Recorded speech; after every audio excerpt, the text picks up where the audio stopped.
में कभी सुना करते थे कि क्रांति भीड़ से नहीं आती, क्रांति तो मुट्ठी भर लोग लाते हैं, और मुट्ठी भर लोग अगर कोई बात उनके गले उतर जाए तो फिर वो आगे से आगे शब्द एक से दूसरी जगह पहुंचता है, और इसी प्रकार क्रांति का सूत्रपात होता है।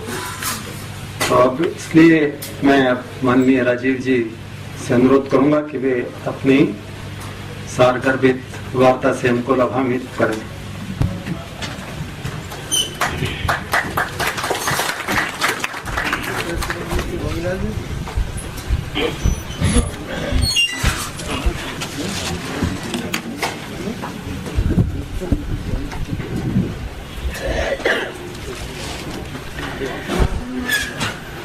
आज की इस विचार गोष्ठी में उपस्थित सभी जयपुर के सम्माननीय नागरिक बंधुओं, मंच पर बैठे हुए आदरणीय श्री धूत जी, रोटरी क्लब के पूर्व प्रांतपाल महोदय, मैं आपके सामने भारत देश की आज की एक बहुत गंभीर विषय पर वार्ता करने की तैयारी में हूँ। और वो गंभीर विषय क्यों है? क्योंकि हमारे देश में पिछले 10-12 वर्षों से, या भी कहें तो 15 वर्षों से, सरकार की ओर से बहुत बड़े पैमाने पर एक अभियान चलाया जा रहा है। वो है उदारीकरण, वैश्वीकरण, ग्लोबलाइजेशन, लिबरलाइजेशन। पिछले 10, 12, 15 वर्षों से जब से ये अभियान चल रहा है, इस अभियान को अगर मैं समझ पा रहा हूँ तो ये ना तो ग्लोबलाइजेशन है, ना तो लिबरलाइजेशन है, ये भारतीय समाज का अमेरिकनाइजेशन करने की कोशिश हो रही है। क्योंकि अगर ग्लोबलाइजेशन की हम बात करें और लिबरलाइजेशन की बात करें तो वो बात कुछ दूसरे तरह की होती है। जैसे हम कहते हैं कि दुनिया जो है ना सबके लिए खुली है। अगर दुनिया सबके लिए खुली है और बार बार एक मुहावरा इस्तेमाल होता है कि अब पूरा विश्व एक गांव हो गया है, कोई कहीं भी आ सकता है, कोई कहीं भी जा सकता है, तो इस दृष्टि से मैंने उदारीकरण, वैश्वीकरण को समझने की कोशिश की है कि क्या सच में विश्व एक गांव हो गया है। तो मेरे मन में जो प्रश्न आता है वो और जो हो रहा है वो दोनों को जब मैं देखने की कोशिश करता हूँ तो पता चलता है कि ऐसा तो कुछ भी नहीं हो रहा है। अगर हम ग्लोबलाइजेशन का सही अर्थ माने तो भारतीय मान्यता में और भारत की संस्कृति में, सभ्यता में वसुधैव कुटुंबकम कहा गया है कि सारी वसुधा, पूरी पृथ्वी हमारा एक परिवार है, कुटुंब है, जिसमें हर कोई स्वतंत्र है अपनी इच्छा से दूसरों की सीमाओं का सम्मान करते हुए कुछ करने के लिए। हमारी तो भारत की मान्यता कुछ इस तरह की है। लेकिन क्या दुनिया में वैश्वीकरण और उदारीकरण के नाम पर जो हो रहा है वो वैसा ही है? तो देखने में आता है कि हो ये रहा है कि अमेरिका और यूरोप की तरफ से दुनिया के गरीब देशों को जबरदस्ती दबाकर एक तरफा उनको अमेरिका और यूरोप की वस्तुओं का, सेवाओं का बाजार बनाने की तैयारी और कोशिश हो रही है। जब हम सही वैश्वीकरण की बात करते हैं तो उसका मतलब यह है कि जिसके पास जो कुछ है, कहते हैं ना कि दुनिया में अभी भारत में हमारे वर्तमान प्रधानमंत्री डॉक्टर मनमोहन सिंह इस वैश्वीकरण उदारीकरण के बहुत बड़े पैरोकार हैं और बहुत बड़े समर्थक हैं। वो हमेशा एक तर्क देते हैं कि दुनिया में सभी लोगों को सस्ती और अच्छी वस्तुओं का खरीदने का और उपभोग करने का अधिकार है। तो ठीक है, किसी देश के पास बहुत अधिक मात्रा में सस्ती और अच्छी वस्तुएं हैं तो वो दूसरे देश में जाकर उनको बेचे। लेकिन इसके विपरीत अगर किसी देश के पास बहुत अच्छा और सस्ता श्रम है तो वो भी किसी दूसरे देश में जाकर बेचे। एक तरफ वस्तुएं हैं, एक तरफ श्रम है और एक तरफ पूंजी है। अगर किसी देश के पास बहुत सरप्लस में पूंजी है, बहुत अधिक मात्रा में पैसा है, जो पिछले 500-700 वर्षों में किसी ऐतिहासिक प्रक्रिया के तहत इकट्ठा हुआ है, जैसे यूरोप और अमेरिका में, तो वो तो स्वतंत्र हैं अपना पैसा लेकर कहीं भी जाने के लिए, कहीं भी लगाने के लिए, कहीं भी इन्वेस्ट करने के लिए, और सारे के सारे नियम, कायदे, कानून उसी हिसाब से बन रहे हैं। WTO की, विश्व व्यापार संगठन की, अंतर्राष्ट्रीय मुद्रा कोष और विश्व बैंक की जो शर्तें हैं वो कुछ इस तरह की हैं कि अमीर देश अपनी पूंजी को लेकर किसी भी देश में जाएं, कुछ भी उत्पादन करें, बिक्री करें और मुनाफा लेकर अपने देश में आए। तो जब भी उनसे ये बात होती है कि भाई आप अपनी पूंजी लेकर दुनिया के अगर किसी भी देश में जा सकते हैं, तो जिन देशों के पास पूंजी नहीं है उनके पास दूसरी कोई चीज है, तो वो उसे लेकर दूसरे किसी भी देश में जाने की उनको छूट होनी चाहिए। जैसे भारत के बारे में मैं बात करूं, अफ्रीका के बारे में बात करूं, एशिया के देशों के बारे में बात करूं, तो हमारे पास पूंजी अधिकता में नहीं है, क्योंकि एक ऐतिहासिक प्रक्रिया के तहत पिछले 500 साल में हमारी पूंजी को लूटा गया है, गुलाम बनाकर, कभी अंग्रेजों के द्वारा, कभी फ्रांसीसियों के द्वारा, कभी डच लोगों के द्वारा, कभी स्पेनिश लोगों के द्वारा समय समय पर हमारे देशों को, हमारे जैसे देशों को गुलाम बनाकर हमारी पूंजी को लूटा गया। तो हमारे पास तो सरप्लस में पूंजी नहीं है, लेकिन हमारे पास सरप्लस में श्रम है, लेबर है और स्किल्ड लेबर है। तो उदारीकरण में क्यों नहीं हमको इस बात की छूट होनी चाहिए कि हम हमारे अतिरिक्त श्रम को, अतिरिक्त लेबर को लेकर दुनिया के किसी भी देश में जाएं और उनको वहां हम काम पे लगाएं और उनके श्रम का जो मूल्य मिले वो भारत में लेके आएं। इसका अर्थ ये है कि हम हमारा दरवाजा अगर विदेशी पूंजी के लिए खोलते हैं तो अमेरिका और यूरोप के देशों के दरवाजे हमारे श्रमिकों के लिए क्यों ना खुले। भाई जिसके पास जो सरप्लस है वो अपना बेचे बाजार में। तो यूरोप और अमेरिका के पास वस्तुओं की अधिकता है और पूंजी की अधिकता है, क्योंकि वो मास प्रोडक्शन वाले लोग हैं। तो अपनी वस्तु और पूंजी को लेकर अगर वो हमारे यहाँ आना चाहते हैं तो हमारे पास श्रम की अधिकता है क्योंकि जनसंख्या बहुत है। चीन के पास श्रम की अधिकता है क्योंकि जनसंख्या बहुत है। तो हमारे मजदूरों को उन देशों में जाने की खुली छूट होनी चाहिए। अर्थात किसी भी देश में भारत के मजदूरों को जाने के लिए वीजा एप्लीकेशन क्यों होना चाहिए ग्लोबलाइजेशन में। जब उनकी पूंजी हमारे देश में आती है और बिना किसी रोक टोक के आती है तो हमारे श्रम को उनके देश में जाने के लिए रुकावट क्यों होनी चाहिए। अमेरिका और अमेरिका समर्थक देशों में वीजा के लिए रुकावट क्यों होनी चाहिए। भारत के नागरिकों को दूसरे देशों में जाने के लिए वीजा की आवश्यकता क्यों होनी चाहिए, क्योंकि हमारे पास श्रम है, उनके पास पूंजी है। दुनिया में दो ही चीजें होती हैं जो उत्पादन में मदद करती हैं, या तो पूंजी मदद करती है या श्रम मदद करता है। और पूंजी अकेले तो कुछ नहीं करती बिना श्रम के, बिना लेबर के पूंजी तो कुछ नहीं कर सकती, क्योंकि वो तो अपने आप में मृत वस्तु है, उसमें तो जान नहीं है, जीवित नहीं है। तो हमारे पास जो जीवित है वो हमारा श्रम है। तो हम हमारे नागरिकों को श्रमिक बनाकर करोड़ों की संख्या में अमेरिका क्यों न भेज दें। मान लीजिए हमारे 20 करोड़ श्रमिक हैं, अमेरिका उनको ले ले। हमारे पास 50 करोड़ श्रमिक हैं, यूरोप के देश उनको ले लें, तब हम उनके देश की पूंजी ले लें तो बात बराबर बैठती है और तब हम उसको ग्लोबलाइजेशन कह सकते हैं कि भाई तुम्हारे पास कुछ अधिक है तो तुम दे रहे हो, हमारे पास कुछ अधिक है तो हम दे रहे हैं तुमको।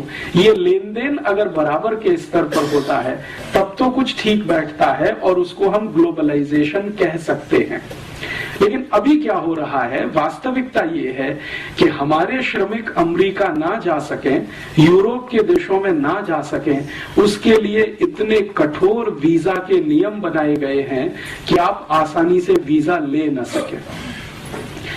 भारत में हर साल 50 लाख से ज्यादा नागरिक अमेरिका के वीजा के लिए एप्लीकेशन देते हैं और उनमें से 45 लाख को एक ही बार में रिजेक्ट कर दिया जाता है।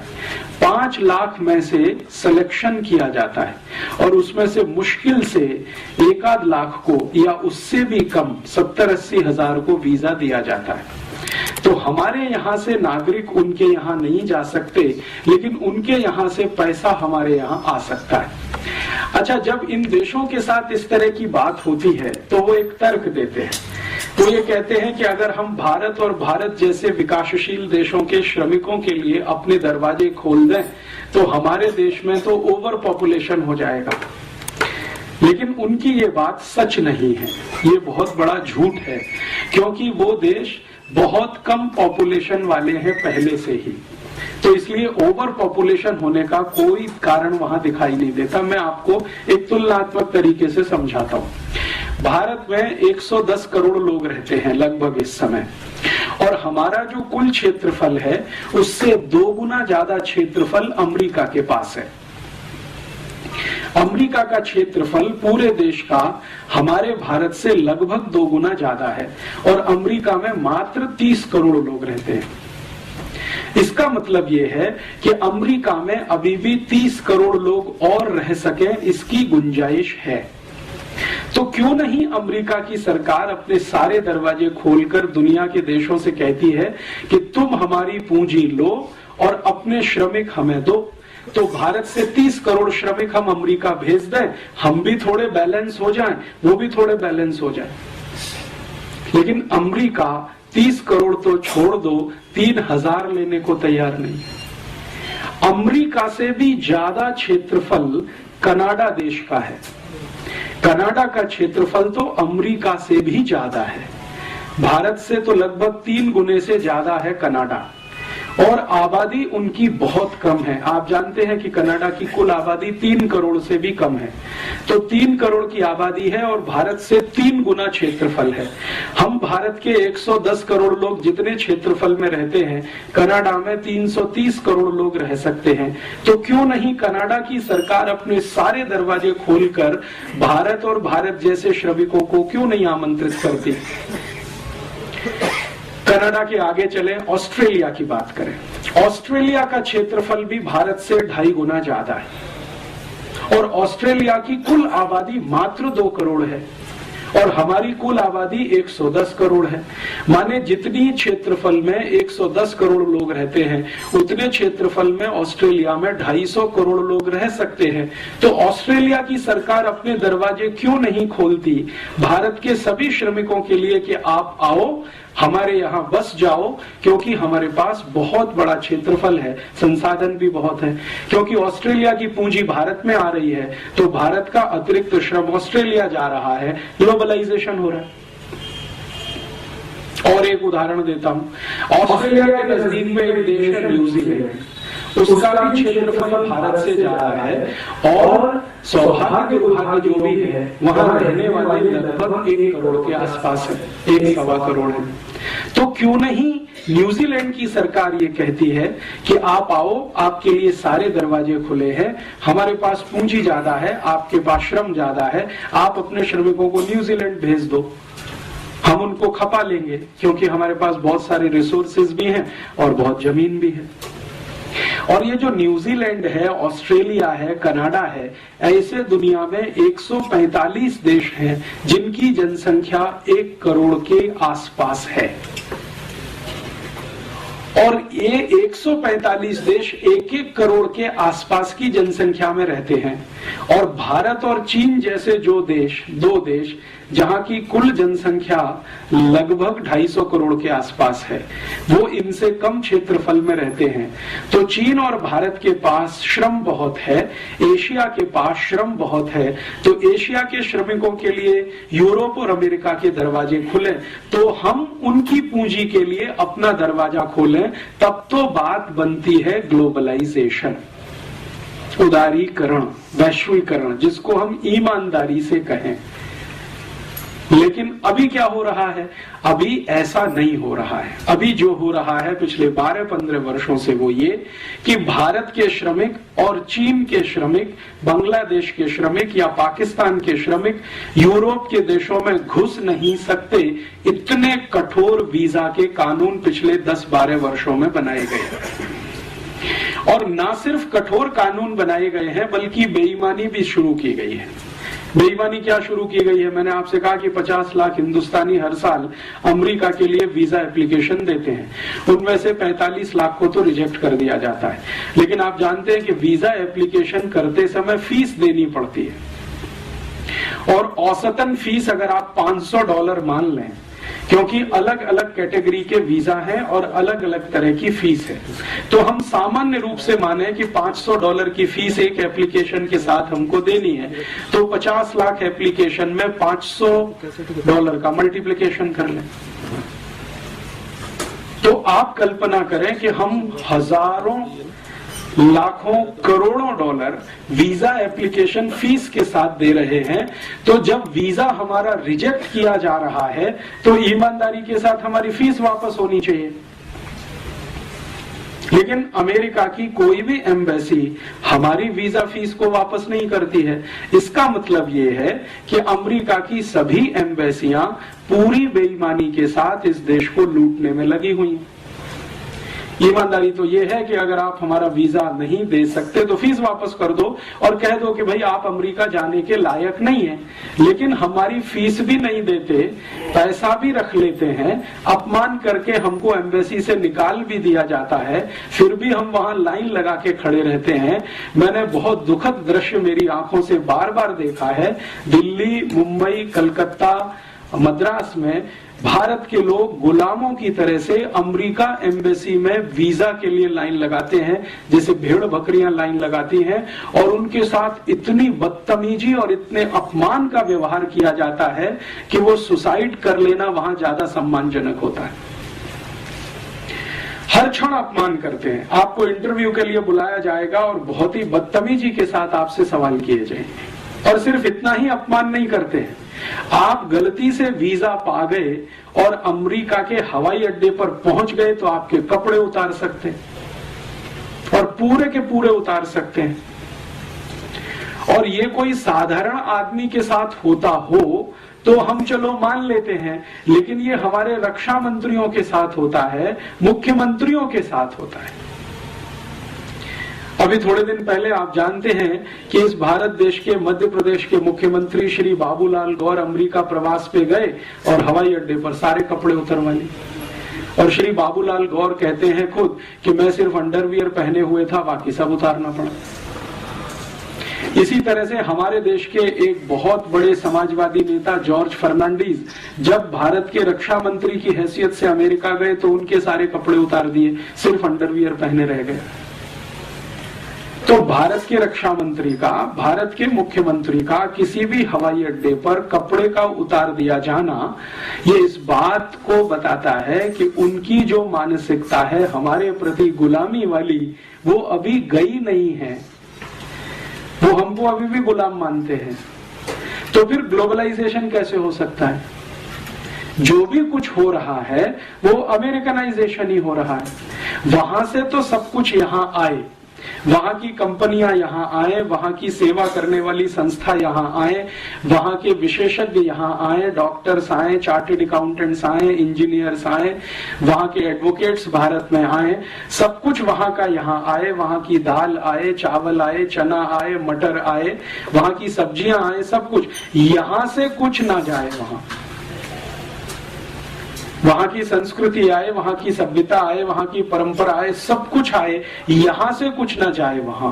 तो ये तो कुछ ग्लोबलाइजेशन नहीं है और ये तो कुछ लिबरलाइजेशन भी नहीं है। और ग्लोबलाइजेशन और लिबरलाइजेशन के सही शब्दों को अगर अर्थ करना सीखें, उदारीकरण और वैश्वीकरण की सही परिभाषा करना सीखें, तो हमारे यहाँ संस्कृति में बहुत विस्तार पूर्वक कहा गया वसुधैव कुटुंबकम, मतलब पूरी दुनिया आपके लिए परिवार जैसी है। माने दुनिया के साथ आप परिवार जैसा व्यवहार करें। तो परिवार में जिस तरह का व्यवहार होता है वैसा आप दुनिया के साथ करें। ये भारतीयता और भारतीय परंपरा या भारतीय मान्यता में है। लेकिन वो व्यवहार कैसे करें?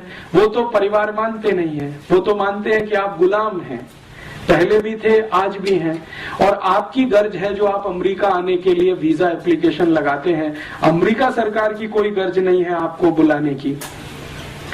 तो ये तो एक तरफा मामला है, ये तो दो तरफा है नहीं। तो एक तरफा मामले में तो ना तो लिबरलाइजेशन होता है, उदारीकरण होता है, ना तो वैश्वीकरण होता है। उसमें जो होता है वो करण वो होता है जिस देश से सब कुछ आ रहा है और यहां से कुछ नहीं जा पा रहा है। यहां से कुछ भी हम भेजें, जैसे हम अंगूर भेजें, आम भेजें, टमाटर भेजें, गाजर भेजें, मूली भेजें, तो वहां से रिजेक्ट हो जाता है। और वो आरोप ये लगाते हैं कि आपने इसमें बहुत यूरिया, बहुत डीएपी, बहुत सुपर फॉस्फेट मिला दिया, बहुत सारा पेस्टिसाइड मिला दिया, अब ये जहर हो गया है, तो भारत का तो हम ये नहीं ले सकते। लेकिन वहां का कोई भी जहर यहाँ बिक सकता है। पेप्सी कोला बिक सकता है, कोका कोला बिक सकता है, पिज्जा बिक सकता है, बर्गर बिक सकता है, हॉट डॉग, कोल्ड डॉग बिक सकता है। हमारे देश की कई वैज्ञानिक संस्थाओं ने पेप्सी कोक को जहर घोषित किया है, फिर भी बिक सकता है। तो वहां का कुछ भी बिके, यहाँ का अंगूर भी अमेरिका में ना बिक सके, आम भी ना बिक सके, गाजर, टमाटर, मूली भी ना बिक सके। तो ये सारा मामला जो है ना तो वैश्वीकरण का है, ना उदारीकरण का है, ये सारा अमरीकीकरण का है। और इस अमरीकीकरण को हमारे देश के वर्तमान प्रधानमंत्री ने और हमारे देश के वर्तमान वित्त मंत्री ने, दोनों ने अलग अलग समय पर बिल्कुल ठप्पा लगा के सिद्ध कर दिया कि हम जो कर रहे हैं वो वास्तव में भारत का गुलामीकरण ही है। मैं आपको इसका एक ठोस उदाहरण देता हूं। हमारे वर्तमान प्रधानमंत्री डॉक्टर मनमोहन सिंह 8 जुलाई 2005 को लंदन गए। लंदन में एक बड़ी विश्वविद्यालय है, उसको ऑक्सफोर्ड कहते हैं। हमारे वर्तमान प्रधानमंत्री ऑक्सफोर्ड में पढ़े हैं, ऐसा वो बड़े गर्व से कहते हैं। ठीक है, अब वो जो ऑक्सफोर्ड ने उनको एक डॉक्टरेट का डिग्री दिया, एक तो वो पहले ले चुके हैं पीएचडी करते हुए, अभी एक दूसरा डॉक्टरेट उनको दिया ऑक्सफोर्ड विश्वविद्यालय ने सम्मान के रूप में। तो उस डिग्री को लेने के लिए वो गए और वहां जो कार्यक्रम था ऑक्सफोर्ड यूनिवर्सिटी में, उसमें उनके साथ मंच पर ब्रिटेन की महारानी भी थी, ब्रिटेन के प्रधानमंत्री भी थे टॉनी ब्लेयर, और ब्रिटेन की सरकार के कुछ महत्वपूर्ण अधिकारी भी थे। महारानी का, जैसा आप जानते हैं, ब्रिटेन में आज भी राजा के जैसा ही रुतबा है। उनका जो कुर्सी होता है वो सबसे ऊंचा बनाया जाता है, बाकी सबका कुर्सी उससे नीचा रहता है। तो मनमोहन सिंह और टॉनी ब्लेयर का कुर्सी नीचा था, रानी का कुर्सी ऊंचा था, तो थोड़े ऊंचाई के पोडियम पर वो बैठी हुई थी, पेडेस्ट्रल पे। मनमोहन सिंह साहब ने 44 मिनट वहां भाषण दिया और उसकी रिकॉर्डिंग बीबीसी ने किया, और बीबीसी ने ब्रिटेन में तो उसको डायरेक्ट टेलीकास्ट किया, लेकिन थोड़े दिन के बाद हिंदुस्तान में भी हमें वो देखने को मिल गया। 2-3 दिन के बाद उन्होंने यहाँ भी दिखा दिया। वो भाषण मैंने देखा तो मैं तो दंग रह गया। मनमोहन सिंह ने अपने 44 मिनट के पूरे भाषण में जो कुछ कहा वो किसी भी स्वाभिमानी भारतीय के लिए शर्म से डूब मरने जैसा है। उन्होंने कहा कि हम भारतवासियों से तो बहुत बड़ी गलती हो गई जो हमने अंग्रेजों को भगा दिया अपने देश में से। ये उनका ऑक्सफोर्ड यूनिवर्सिटी में भारत के प्रधानमंत्री के रूप में वक्तव्य है कि हमसे तो बहुत बड़ी गलती हो गई जो हमने अंग्रेजों को भगा दिया। तो क्यों हो गई ये गलती? तो वो कह रहे हैं कि अंग्रेजों की सभ्यता ने तो हमको बहुत कुछ सिखाया है, अंग्रेजों की संस्कृति से तो हमको बहुत कुछ सीखने को मिला है, अंग्रेजी शिक्षा से तो हमें बहुत कुछ लाभ हुआ है, अंग्रेजी विज्ञान और तकनीकी ने तो हमें बहुत ऊंचा उठाया है। हम तो भारतवासी अंग्रेजों के आने के पहले अंधकार युग में रहते थे, अंग्रेजों ने हमको प्रकाश में लाया। तो इसलिए अंग्रेजों की सभ्यता, उनकी संस्कृति, उनकी परंपरा, उनकी भाषा, उनका रहन सहन, और उसके भी आगे जाकर उन्होंने कहा कि अंग्रेजों की न्याय व्यवस्था न होती तो हमको तो मालूम नहीं था न्याय कैसा होता है। जो अंग्रेजों की अंग्रेजी नहीं होती तो हम तो दुनिया के ज्ञान से बिल्कुल वंचित थे, हमको तो ज्ञान भी नहीं होता। इतनी बातें 44 मिनट में वो बोल गए। उनका जो पहला ही वाक्य है, अगर हम उसको ठीक से समझने की कोशिश करें कि हमसे तो गलती हो गई जो हमने अंग्रेजों को भगा दिया, इसका सीधा सा मतलब ये है कि अंग्रेजों को भगाने वाले जितने भी भारतीय थे वो सब मनमोहन सिंह की नजर में गलत हैं।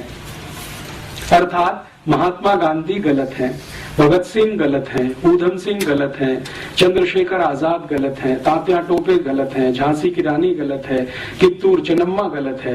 भारत में 6,40,000 क्रांतिकारी थे जिन्होंने अंग्रेजों को भगाने के लिए अपना बलिदान किया। उन सबका अपमान मनमोहन सिंह ने एक वाक्य में कर दिया कि हमसे तो गलती हो गई जो हमने अंग्रेजों को भगा दिया। नहीं भगाते तो शायद और अच्छा होता भारत, जो आज का भारत है ये और अच्छा होता। और अच्छा होता माने मनमोहन सिंह की नजरों में भारत और 1947 से 2005 तक अंग्रेजों का ही गुलाम रहता, हमारी नजरों में गुलाम रहता, मनमोहन सिंह की नजरों में विकास करता हुआ एक देश होता। क्योंकि विकास करना तो हमने अंग्रेजों से ही सीखा, ये मनमोहन सिंह की पक्की मान्यता है। ये उसको वो ऐतिहासिक संदर्भ में तो नहीं, लेकिन अर्थशास्त्र के रूप में वो सिद्ध करते हैं अपने सभी व्याख्यानों में, लिखते भी हैं, बोलते भी हैं, करते भी हैं। अभी भारत में शायद मनमोहन सिंह से ज्यादा अंग्रेजियत वाला दूसरा कोई व्यक्ति मिलेगा जिसको आप टॉर्च लेके ढूंढो जो इतना पक्का अंग्रेज होगा। अंग्रेज भी सोचेंगे तो अपने पर शर्म करेंगे कि हमसे ज्यादा पक्का अंग्रेज तो ये है जो भारत का प्रधानमंत्री रहते हुए ये सब करता है।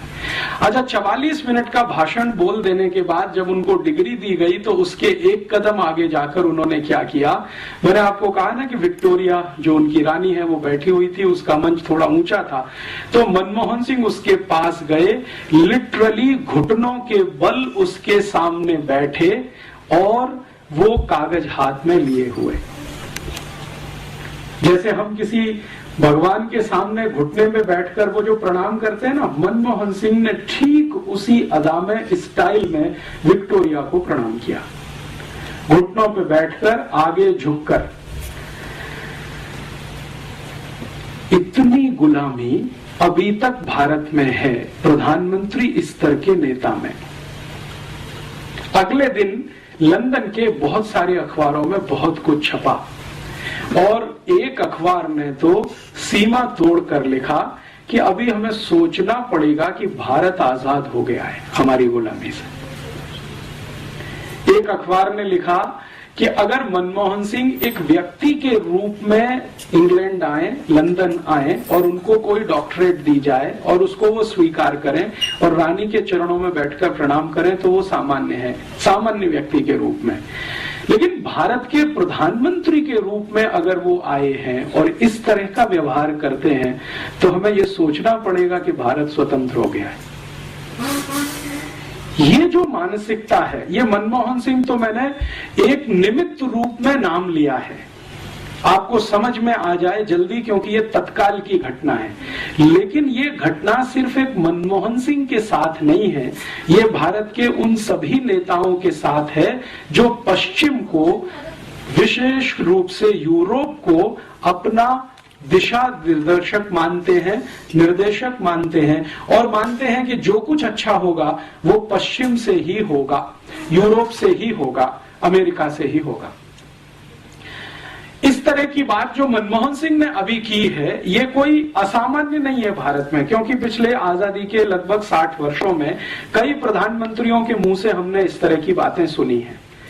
हमारे पहले प्रधानमंत्री पंडित जवाहरलाल नेहरू तो बार बार संसद में कह रहे हैं कि भारत को यूरोप जैसा बनाना है, उसके लिए जो करना पड़े हम करेंगे, बनाना है यूरोप के जैसा। और इसको उन्होंने 1953 में स्वीकार किया है। उनकी एक चिट्ठी है जो कनाडा के प्रधानमंत्री को उन्होंने लिखी है और उस पर उन्होंने स्पष्टता से कहा है कि मेरे और महात्मा गांधी के बहुत बड़े वैचारिक मतभेद हैं भारत के विकास को लेकर। गांधी जी चाहते रहे हैं कि भारत स्वदेशी और स्वावलंबन के रास्ते पर जाए, मैं चाहता हूं कि भारत यूरोप जैसा बने। इसमें हमारे उनके बहुत मतभेद हैं, वो कनाडा के प्रधानमंत्री को कह रहे हैं।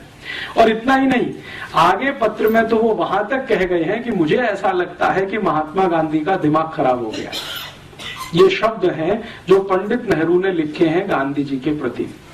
और पत्र की अंतिम वाक्य तो उनकी इतनी खराब है, वो कहते हैं कि ये खूसट बुढ़ा, जो शब्द इस्तेमाल किया है, ये खूसट बुढ़ा जितनी जल्दी चला गया हमारे लिए उतना अच्छा। माने नेहरू जी को इस बात का कोई गम नहीं है कि गांधी जी जल्दी चले गए, 1948 में ही मर गए। वो पत्र की फोटोकॉपी मैंने बहुत संभाल के रखी हुई है। कनाडा के प्रधानमंत्री को भारत के प्रधानमंत्री द्वारा लिखा गया पत्र 1953 में 22 जुलाई की तारीख है। कनाडा के प्रधानमंत्री ने गलती से कहें या जानबूझकर कहें, उस पत्र को अपनी ऑटोबायोग्राफी में अभी छाप दिया है और वो थोड़े दिन में भारत में किताब बन के आएगा तो उस पर बवाल होने वाला है और जवाब देना पड़ेगा।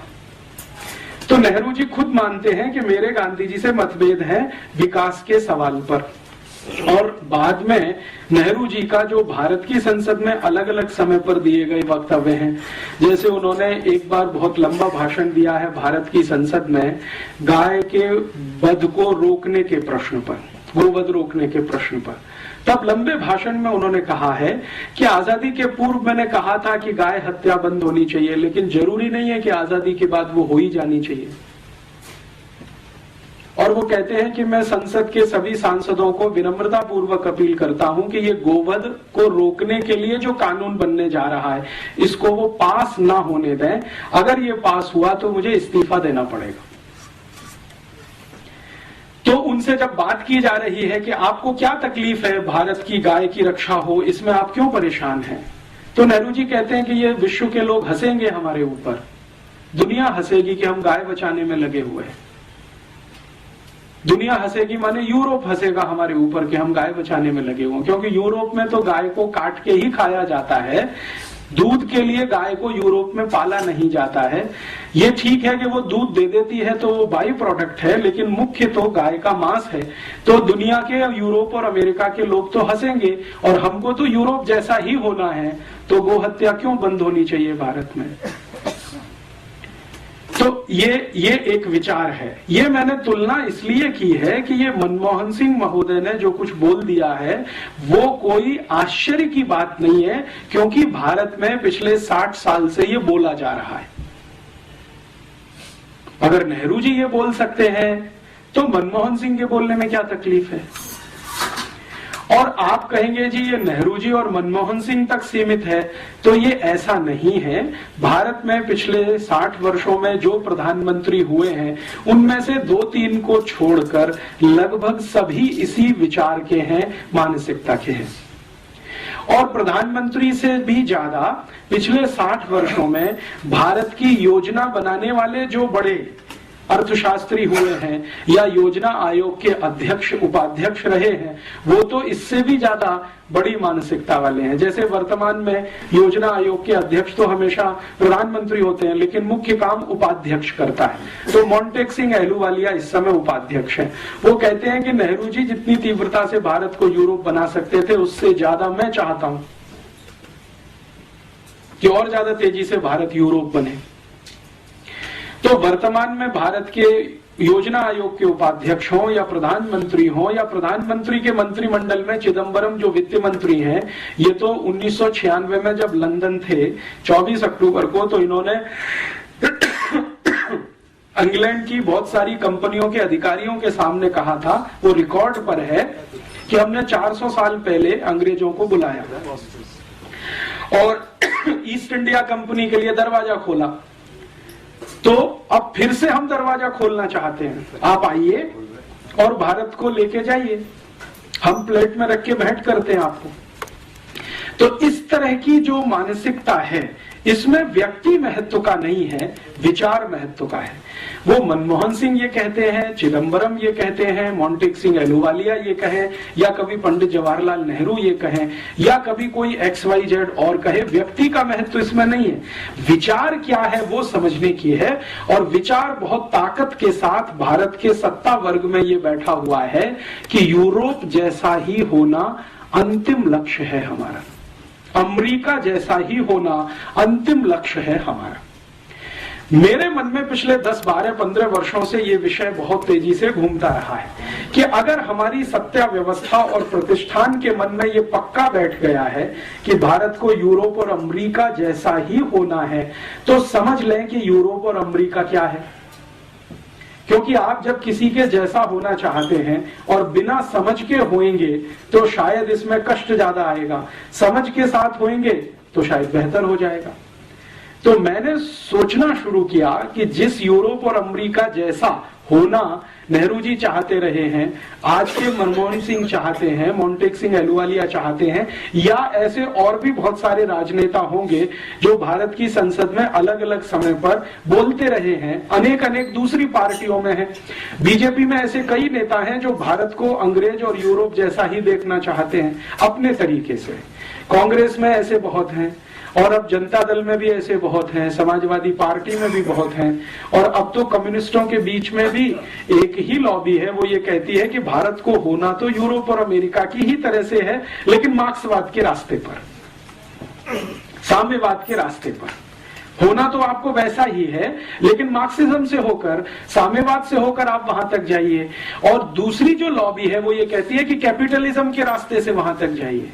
तो या तो आपको पूंजीवाद से होते हुए यूरोप और अमेरिका तक जाना है, या मार्क्सवाद से होते हुए यूरोप और अमेरिका तक जाना है। लक्ष्य वही है, रास्ते अलग अलग हैं। तो ऐसी परिस्थिति में मेरे मन में एक विचार आया कि ये गांधी जी क्या कहते हैं यूरोप और अमेरिका के बारे में, जिसको नेहरू जी खूसट बुड्ढा कहते हैं। गांधी जी के मन में क्या है? तो गांधी जी की लिखी हुई सबसे पहली एक किताब मैंने पढ़ी, जो उन्होंने 1909 में लिखी थी, हिंद स्वराज। बहुत पतली सी पुस्तक है, और मेरी विनम्र प्रार्थना है आप सब पढ़ें तो बहुत अच्छा है। तो उनके बारे में बहुत सारी जो गलतफहमियां समाज में है वो दूर हो जाए शायद। उस पुस्तक में गांधी जी लिख रहे हैं कि ये यूरोप और अमेरिका की जो सभ्यता है, ये तो बिल्कुल शैतानी सभ्यता है। शैतान शब्द उन्होंने इस्तेमाल किया है। और गांधी जी के सामने बहुत बार उस पुस्तक को रखकर पंडित नेहरू ने और भारत के कई नेताओं ने आपत्ति उठाई है कि आपने इतना कड़ा शब्द क्यों लिखा है कि ये शैतानी सभ्यता है। तो गांधी जी कहते हैं कि मैंने ये बहुत समझ बूझकर लिखा है, भावनात्मक आवेश में आकर नहीं लिखा है।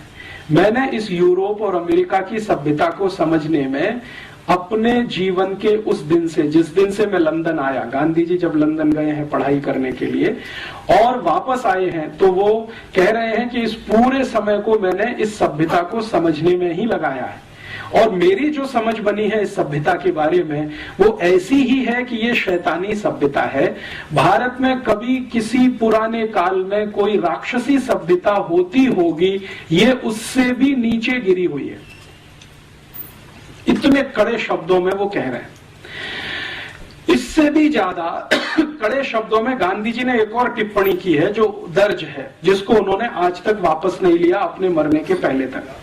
वो टिप्पणी ये है, वो ये कह रहे हैं कि ये जो पार्लियामेंट्री डेमोक्रेसी है, संसदीय लोकतंत्र, जो हमने इंग्लैंड से उधार ले लिया है या इंग्लैंड ने जबरदस्ती हमारे ऊपर थोप दिया है, ये तो किसी वैश्यावृत्ति से भी नीचे गिरा हुआ है। गांधी जी कहते हैं कि वैश्यावृत्ति करना संसदीय लोकतंत्र में जाने से बेहतर है। इतने कड़े शब्द हैं उनके। और भारत की संसद उस समय बन रही है जब गांधी जी आए हैं, 1914 में भारत आए हैं, तो संसद का ये निर्माण कार्य चल रहा है जो वर्तमान में आपको दिखाई देता है। और 1925 में ये संसद बनकर पूरी हुई है और इसमें से बैठकें होना शुरू हुई हैं। तो गांधी जी कहते हैं कि ये तो हमने एक बांझ को खड़ा कर दिया है जिसमें फर्टिलिटी नहीं है। तो गांधी जी को कोई पूछ रहा है कि आप ऐसा क्यों बोल रहे हैं, तो उन्होंने कहा कि इस संसद में से जिसको हमने खड़ा कर दिया है ढांचा, भारत के लिए कुछ भी शुभ निकलेगा नहीं। इसमें से जो निकलेगा वो अशुभ ही होगा। और ये बात गांधी जी जो 1914-15 में कह गए हैं, सन 2005 में सिद्ध हो गई है। अब इसमें सिद्ध होने के लिए और बहुत प्रतीक्षा करने की जरूरत नहीं है कि इसमें से कुछ निकलेगा नहीं। प्रोस्टिट्यूशन बोल दिया संसदीय लोकतंत्र को, और यूरोपियन अमेरिकन सिविलाइजेशन को बोल दिया कि ये शैतानी सभ्यता है। शैतान की सभ्यता, राक्षसों की सभ्यता भी इससे कुछ अच्छी हो सकती है, ये उससे भी गिरी हुई है। गांधी जी की यही एक पुस्तक पढ़कर मेरे मन में तीव्र जिज्ञासा पैदा हुई कि गांधी जी ने जिस यूरोपीय सभ्यता के बारे में ये शब्द इस्तेमाल किया और जिसको उन्होंने समझ लिया 14-15 साल में, इसको हम भी समझें। तो पहले मैं ढूंढता रहा कि गांधी जी ने यूरोपियन सभ्यता के बारे में कहां कहां क्या क्या लिखा है, लेकिन गांधी जी ने अपने एक पत्र में लिखा है। मीरा बहन जो गांधी जी की एक सहयोगी थी, मैडलिन स्लेड उनका मूल नाम था, आयरिश लेडी थी, गांधी जी के साथ आकर उन्होंने बहुत दिन काम किया, तो उनको बहुत सारे पत्र उन्होंने लिखे हैं। तो उसमें एक पत्र है जिसमें वो कहते हैं कि देखो, मुझे कभी समय मिला, फुर्सत हुई तो विस्तार के साथ में पश्चिमी सभ्यता के बारे में लिखूंगा, तुमको कोई आपत्ति तो नहीं होगी। तो मीरा बहन कह रही है कि बापू उस सभ्यता से परेशान होकर तो मैं आपके पास आई हूं, मुझे क्या आपत्ति होगी, मुझे तो खुशी होगी कि भारत के लोग उसको खुलकर देख और समझ लेंगे, जो अंधे होकर उसके पीछे भाग रहे हैं, जिसको छोड़कर मैं आपके पास आई हूं। लेकिन ये पत्र ही रह गया। गांधी जी को शायद समय नहीं मिला, फुर्सत नहीं मिली और वो लिख नहीं पाए। यूरोपीय और पश्चिमी सभ्यता के बारे में ज्यादा वो कुछ कह नहीं पाए, सिर्फ संकेत भर कुछ उन्होंने कर दिए। बाद में मैंने ढूंढना शुरू किया कि गांधी जी के जो समकालीन है, दो को किसी ने कुछ लिखा हो यूरोपीय सभ्यता के बारे में। तो गांधी जी के जो समकालीन हैं और कुछ अच्छे लेखक इस देश में माने जाते हैं, उनमें से 2-3 ने कोशिश किया, लेकिन वो भी भरपूर तरीके से नहीं लिखा, संकेत मात्र है। जैसे एक जैनेन्द्र कुमार जैन बड़े हिंदी के लेखक हुए, गांधी जी से बहुत प्रभावित थे, पश्चिमी सभ्यता के बारे में उन्होंने कुछ लिखा है। अभी थोड़े दिन पहले हिंदी के एक बड़े लेखक का स्वर्गवास हुआ, श्री निर्मल वर्मा। उन्होंने थोड़ी कोशिश की है और पश्चिमी सभ्यता को गांधी जी की दृष्टि से देखने की, लिखने की, लेकिन श्री निर्मल वर्मा ने पश्चिमी सभ्यता के बारे में 2-3 फुटकर लेख लिखे हैं, कोई बड़ा पुस्तक नहीं लिख पाए।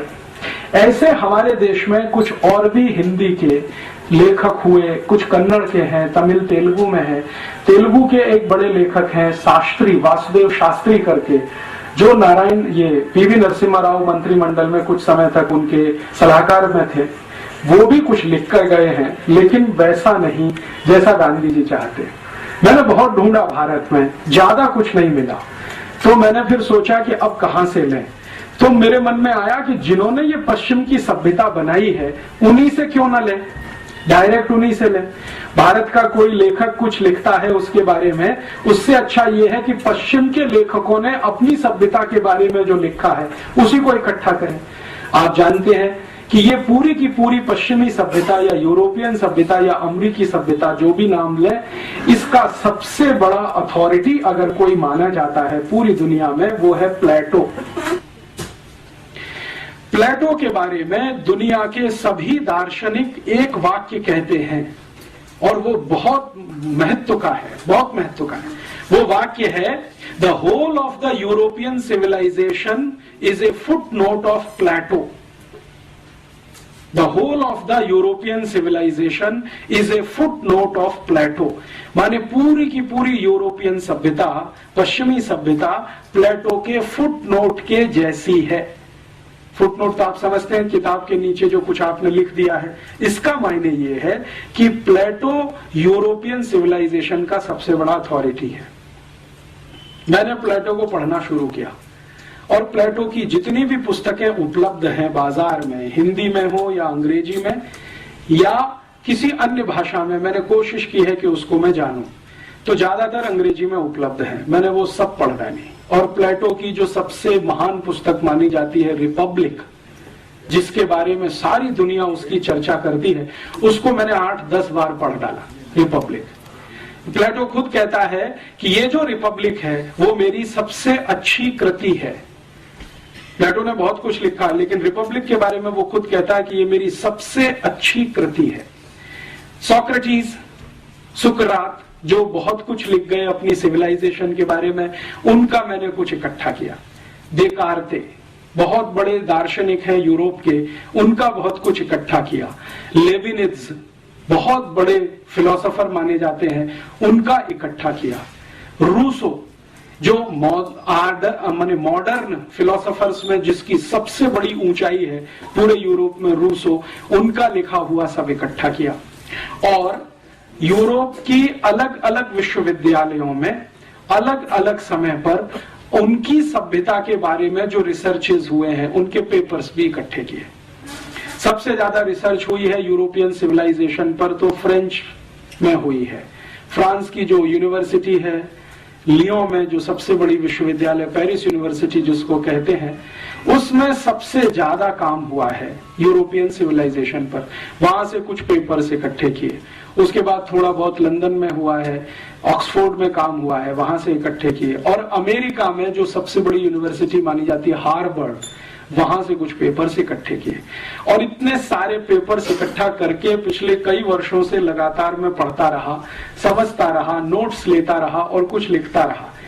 उन सबको समझकर और देखकर जो पता चला, तो बात बिल्कुल सही है जो गांधी जी बोल गए कि ये शैतानी सभ्यता है।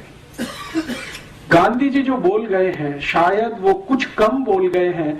इतना सब पढ़ने के बाद मुझे लगता है कि ये उससे भी ज्यादा आगे गिरी हुई सभ्यता है। इस सभ्यता के कुछ बिंदु मैं आपके सामने अभी लाना चाहता हूं। जिस यूरोपियन और अमेरिकन सिविलाइजेशन की तरफ हम अंधे होकर दौड़ रहे हैं, हमसे मतलब हमारी राज व्यवस्था, हमारी जो पॉलिटिकल इकोनॉमी है, वो अंधा होकर जो दौड़ रही है, और हमारे देश के जो राज्य चलाने वाले लोग हैं, उसको मैं समझना चाहता हूं कि इसमें बुराई क्या है और कुछ अच्छाई है तो वो भी दिखाई दे। तो उस दृष्टि से मैंने थोड़ा तटस्थ होकर उनके यहाँ से कुछ इकट्ठा किया है। मेरे अपने 15 साल का जो अभ्यास क्रम है इस विषय का, वो ये बताता है कि किसी भी सभ्यता को अगर देखना हो, ठीक से समझना हो, तो उसकी प्राइवेट लाइफ आपको पता होना बहुत आवश्यक है। क्योंकि जो सिविलाइजेशन होती है वो प्राइवेट लाइफ से शुरू होती है। निजी जीवन जो होता है आपका, वो आपकी सिविलाइजेशन को पूरी तरह से बताता है। जो सार्वजनिक जीवन है वो सिविलाइजेशन को कई बार नहीं बताता। क्यों? क्योंकि सार्वजनिक जीवन में आप कई बार पाखंड कर रहे होते हैं, ढोंग कर रहे होते हैं, आप जो नहीं होते हैं उसको दिखाने की कोशिश कर रहे होते हैं। तो सार्वजनिक जीवन तो बहुत विवादास्पद हो जाता है। निजी जीवन में विवाद नहीं होता, क्योंकि वहां जो है वो है। घर के अंदर आप जैसे हैं वो आपका प्राइवेट लाइफ बता देता है कि आपकी सिविलाइजेशन कैसी है। तो यूरोपियन परिवार की या यूरोपियन समाज की, और यूरोपियन समाज में मैं जब भी कहूंगा तो अमेरिका शामिल है, तो यूरोपियन समाज की निजी जिंदगी को जानने की पिछले कुछ साल में कोशिश करता रहा। उसमें से जो तथ्य निकल कर आए हैं वो बहुत ऐसे हैं जो झकझोर देते हैं, कई बार स्वीकार नहीं होते हैं, कई बार डाइजेस्ट नहीं होते हैं। मुझको ये सारे तथ्य डाइजेस्ट होने में बहुत साल लग गए, और मैं, मेरे गुरु जिनका नाम है श्री धर्मपाल, जिन्होंने मुझे इस काम में बहुत बड़ी मदद की, उनके साथ इस विषय पर घंटों घंटों बहस करता रहा हूं पिछले 1997 से आज तक। तो वो ये कहते हैं कि तुमको क्या तकलीफ होती है ये सत्य को स्वीकार करने में जैसा वो है। मैंने कहा मुझे जो बताया गया है यूरोप के बारे में और अमेरिका के बारे में वो इन तथ्यों से बिल्कुल उल्टा है। तो उन्होंने कहा कि सोच लो, जो तुम्हें बताया गया है वो गलत है और जो अभी तुम देख रहे हो वो ही सच है। तो मैं उनसे हमेशा ये पूछता रहा कि जिन लोगों ने मुझे ये बताया कि यूरोप ऐसा है, अमेरिका ऐसा है, उन लोगों ने शायद इनको जानबूझकर छुपा के रखा हमसे। तो उनका इसलिए कि उनको तुम्हें गुलाम बना के रखना था। तो अंग्रेजों ने अपने बारे में योग बताया, वो थोड़ा अच्छा ही होगा, खराब क्यों बताएंगे? खराब तो तुमको खोजना पड़ेगा अगर उनका पूरा सत्य देखना है तो वो जो कुछ दिखाई देता है वो गांधी जी के कहे से बिल्कुल मेल खाता है। अभी मैं यूरोपियन सभ्यता के बारे में आगे बढ़ूं उससे पहले एक सत्य उनका आपके सामने उद्घाटित करूं। वो आप सब जानते हैं, लेकिन ध्यान में लाने के लिए, यूरोप जो है वो एक खास तरह के वातावरण में रहने वाला इलाका है। खास तरह का वातावरण माने जहां ठंड बहुत होती है, तापमान बहुत बार -20 डिग्री सेंटीग्रेड से भी नीचे चला जाता है, कई बार -40 डिग्री सेंटीग्रेड हो जाता है। दुनिया में माना जाता है कि 0 डिग्री तापमान जो है ना सबसे न्यूनतम है, लेकिन वो -20 उससे भी नीचे है, -40 और ज्यादा नीचे है। तो कई बार -20 -40 डिग्री सेंटीग्रेड टेम्परेचर हो जाए और वो 2-2 3-3 महीने तक लगातार रहे, तो आप कल्पना करिए कि कैसा इलाका होगा। भयंकर ठंड वाला, बर्फ वाला इलाका है। यूरोप में 23 देश तो ऐसे हैं जहां साल में 9 महीने सूर्य का प्रकाश जमीन पर नहीं आता। 23 देशों में तो सूर्य का प्रकाश 9 महीने तक जमीन पे नहीं आता। परिणाम क्या होगा? जिन देशों में 9 महीने तक सूर्य का प्रकाश जमीन पर नहीं आएगा, वहां की जमीन में घास का तिनका कैसे उगेगा? क्योंकि पूरा का पूरा जो साइंस है, बोटेनिकल और प्लांट वैरायटीज का जो साइंस है, वो तो ये कहता है कि बिना सूर्य के प्रकाश के जमीन से अंकुरण नहीं होता। बीज आप कितना भी डालो, लेकिन उसमें अंकुरण होने के लिए जो गर्मी चाहिए वो गर्मी सूर्य ही देता है। तो बीज तो आपने डाल दिया, लेकिन अंकुरण की ताकत तो सूर्य के प्रकाश में है। 9 महीने तक सूर्य का प्रकाश जिस क्षेत्र में नहीं आएगा, वहां 9 महीने तक तो जमीन में से कुछ नहीं उगेगा। तो यूरोप के 23 देशों में साल में 9 महीने जमीन में से कुछ उत्पादन नहीं होता, और 6 महीने तक तो बर्फ ही बर्फ रहती है। और बर्फ भी इतनी होती है कि उसको काट कर हटाना उनके जिंदगी का सबसे बड़ा काम है। आज आप कनाडा चले जाइए, इस समय ऑस्ट्रेलिया चले जाइए, न्यूजीलैंड चले जाइए, फ्रांस में चले जाइए, तो वहां की सरकारों की बहुत सारी संस्थाएं और प्रशासन बर्फ हटाने के काम में ही रात दिन लगा रहता है, ताकि सड़क को चलने लायक बनाया जा सके। और यूरोप में ज्यादातर घर जो होते हैं वहां दरवाजे 2 तरह के हैं, एक तो आपका फ्रंट डोर है और एक छत के ऊपर से है। कई बार बर्फ इतनी होती है कि सामने का दरवाजा बंद होता है सड़क वाला, तो छत के ऊपर के दरवाजे से जाना पड़ता है। ऐसा इलाका है। तो उससे मैं एक ही बात आपके ध्यान में लाना चाहता हूं, बहुत ठंडी वाला इलाका है, बहुत सर्दी वाला इलाका है, ठंड सबसे ज्यादा होती है। गर्मी क्या होती है ये यूरोप के लोगों को अंदाजा नहीं है। कभी तापमान गर्मियों में 30 डिग्री के ऊपर चला जाए तो हाय तौबा हो जाती है। तो ऐसा एक क्षेत्र है, विशेष क्षेत्र है। ये अच्छा है खराब है मैं नहीं कह रहा हूं, मैं सिर्फ एक बात कह रहा हूं कि वो एक विशेष क्षेत्र है जो बहुत ठंडी में रहता है। तो एक कल्पना मेरे मन में आती है जो सच दिखाई देती है। लगातार लोग अगर ऐसे इलाके में रहते हैं तो शायद वो भी बर्फ जैसे ही ठंडे होते हों। सालों साल सालों साल सालों साल अगर आपको रहना पड़े, पीढ़ी दर पीढ़ी, पीढ़ी दर पीढ़ी, पीढ़ी दर पीढ़ी, कोई 10-20 साल का कहानी नहीं है, 2000, 2500, 3000 साल का कहानी। हर पीढ़ी को ऐसे ही वातावरण में अगर रहना पड़े तो शायद लोग भी वैसे होते हों। बर्फ जैसे ठंडा होने का मतलब है मानसिकता के स्तर पर, माने भावनात्मक कम होना, रागात्मक कम होना, सहृदयात्मक कम होना, क्योंकि ये तो सब गर्म देशों की निशानियां हैं। और बहुत बार मैं मेरे मन में एक प्रश्न उठाता रहता हूं कि ये यूरोप का पूरा इलाका एक भी किसी सभ्यता को जन्म नहीं दे पाया अपने के बाद, और एक भी धर्म को नहीं दे पाया अपने के बाद। उनका अपना धर्म जिसको आज वो मानते हैं वो भी एशिया से गया है, जिसको क्रिश्चियनिटी कहा जाता है, वो यूरोप में नहीं है। आप जानते हैं इजराइल है, इजराइल एशिया में है, और इजराइल उतना ही गर्म स्थान है जितने हम लोग हैं। हमारे यहाँ जिस तरह का वातावरण है लगभग उसी तरह का वहां है। अरब देशों में जिस तरह का वातावरण है लगभग इजराइल में वैसा ही है। तो सामान्य रूप से एशिया को गर्म माना जाता है। तो ये गर्म स्थान में से ही ईसाईयत निकली है, इसी गर्म स्थान में से इस्लाम निकला है, और इसी गर्म स्थान में से हिंदुइज्म निकला है या भारतीयता निकली है। क्या कारण है ठंडे इलाकों से कोई धर्म नहीं निकलता? शायद उनके ठंडेपन के कारण, क्योंकि ठंडे इलाकों के लोगों की जो प्राथमिकताएं हैं वो गर्म इलाके के लोगों से बिल्कुल अलग होंगी। आप जरा सोचें, अगर मान लीजिए लगातार पीढ़ी दर पीढ़ी आपको बहुत बर्फ के क्षेत्र में रहना है तो आपकी प्राथमिकताएं तो बिल्कुल अलग होने वाली हैं उन लोगों से जो पीढ़ी दर पीढ़ी गर्म इलाकों में रहते हैं। तुलनात्मक रूप से प्राथमिकताएं तो अलग होने ही वाली। तो प्राथमिकताओं के अलग होने से शायद और दूसरी चीजें भी आती होंगी। अगर हमारी प्राथमिकता है तो उसमें से हम अपनी तरह की दुनिया बनाएंगे। सारी दुनिया प्राथमिकता के हिसाब से बनती है। हमारे घर की कुछ प्राथमिकताएं हैं, उसके हिसाब से हम हमारा घर बनाते हैं। दूसरे के घर की प्राथमिकताएं कुछ अलग हैं, उसके हिसाब से वो अपना घर बनाता है। दो घरों की प्राथमिकताएं कभी एक जैसी नहीं होती, तो दो घरों की वास्तु और रचना भी एक जैसी नहीं होती। दो घरों की रसोइयां भी एक जैसी नहीं होती। किसी घर की रसोई में कुछ खास तरह की चीज है, दूसरे में कुछ खास तरह की चीज है। वो सब प्राथमिकताओं का किस्सा है। तो यूरोप के लोगों की प्राथमिकताएं शायद सबसे ज्यादा ये होती होंगी, इस बर्फ से बचना, इस ठंड से बचना, किसी तरह अपने को जिंदा बनाकर रखना।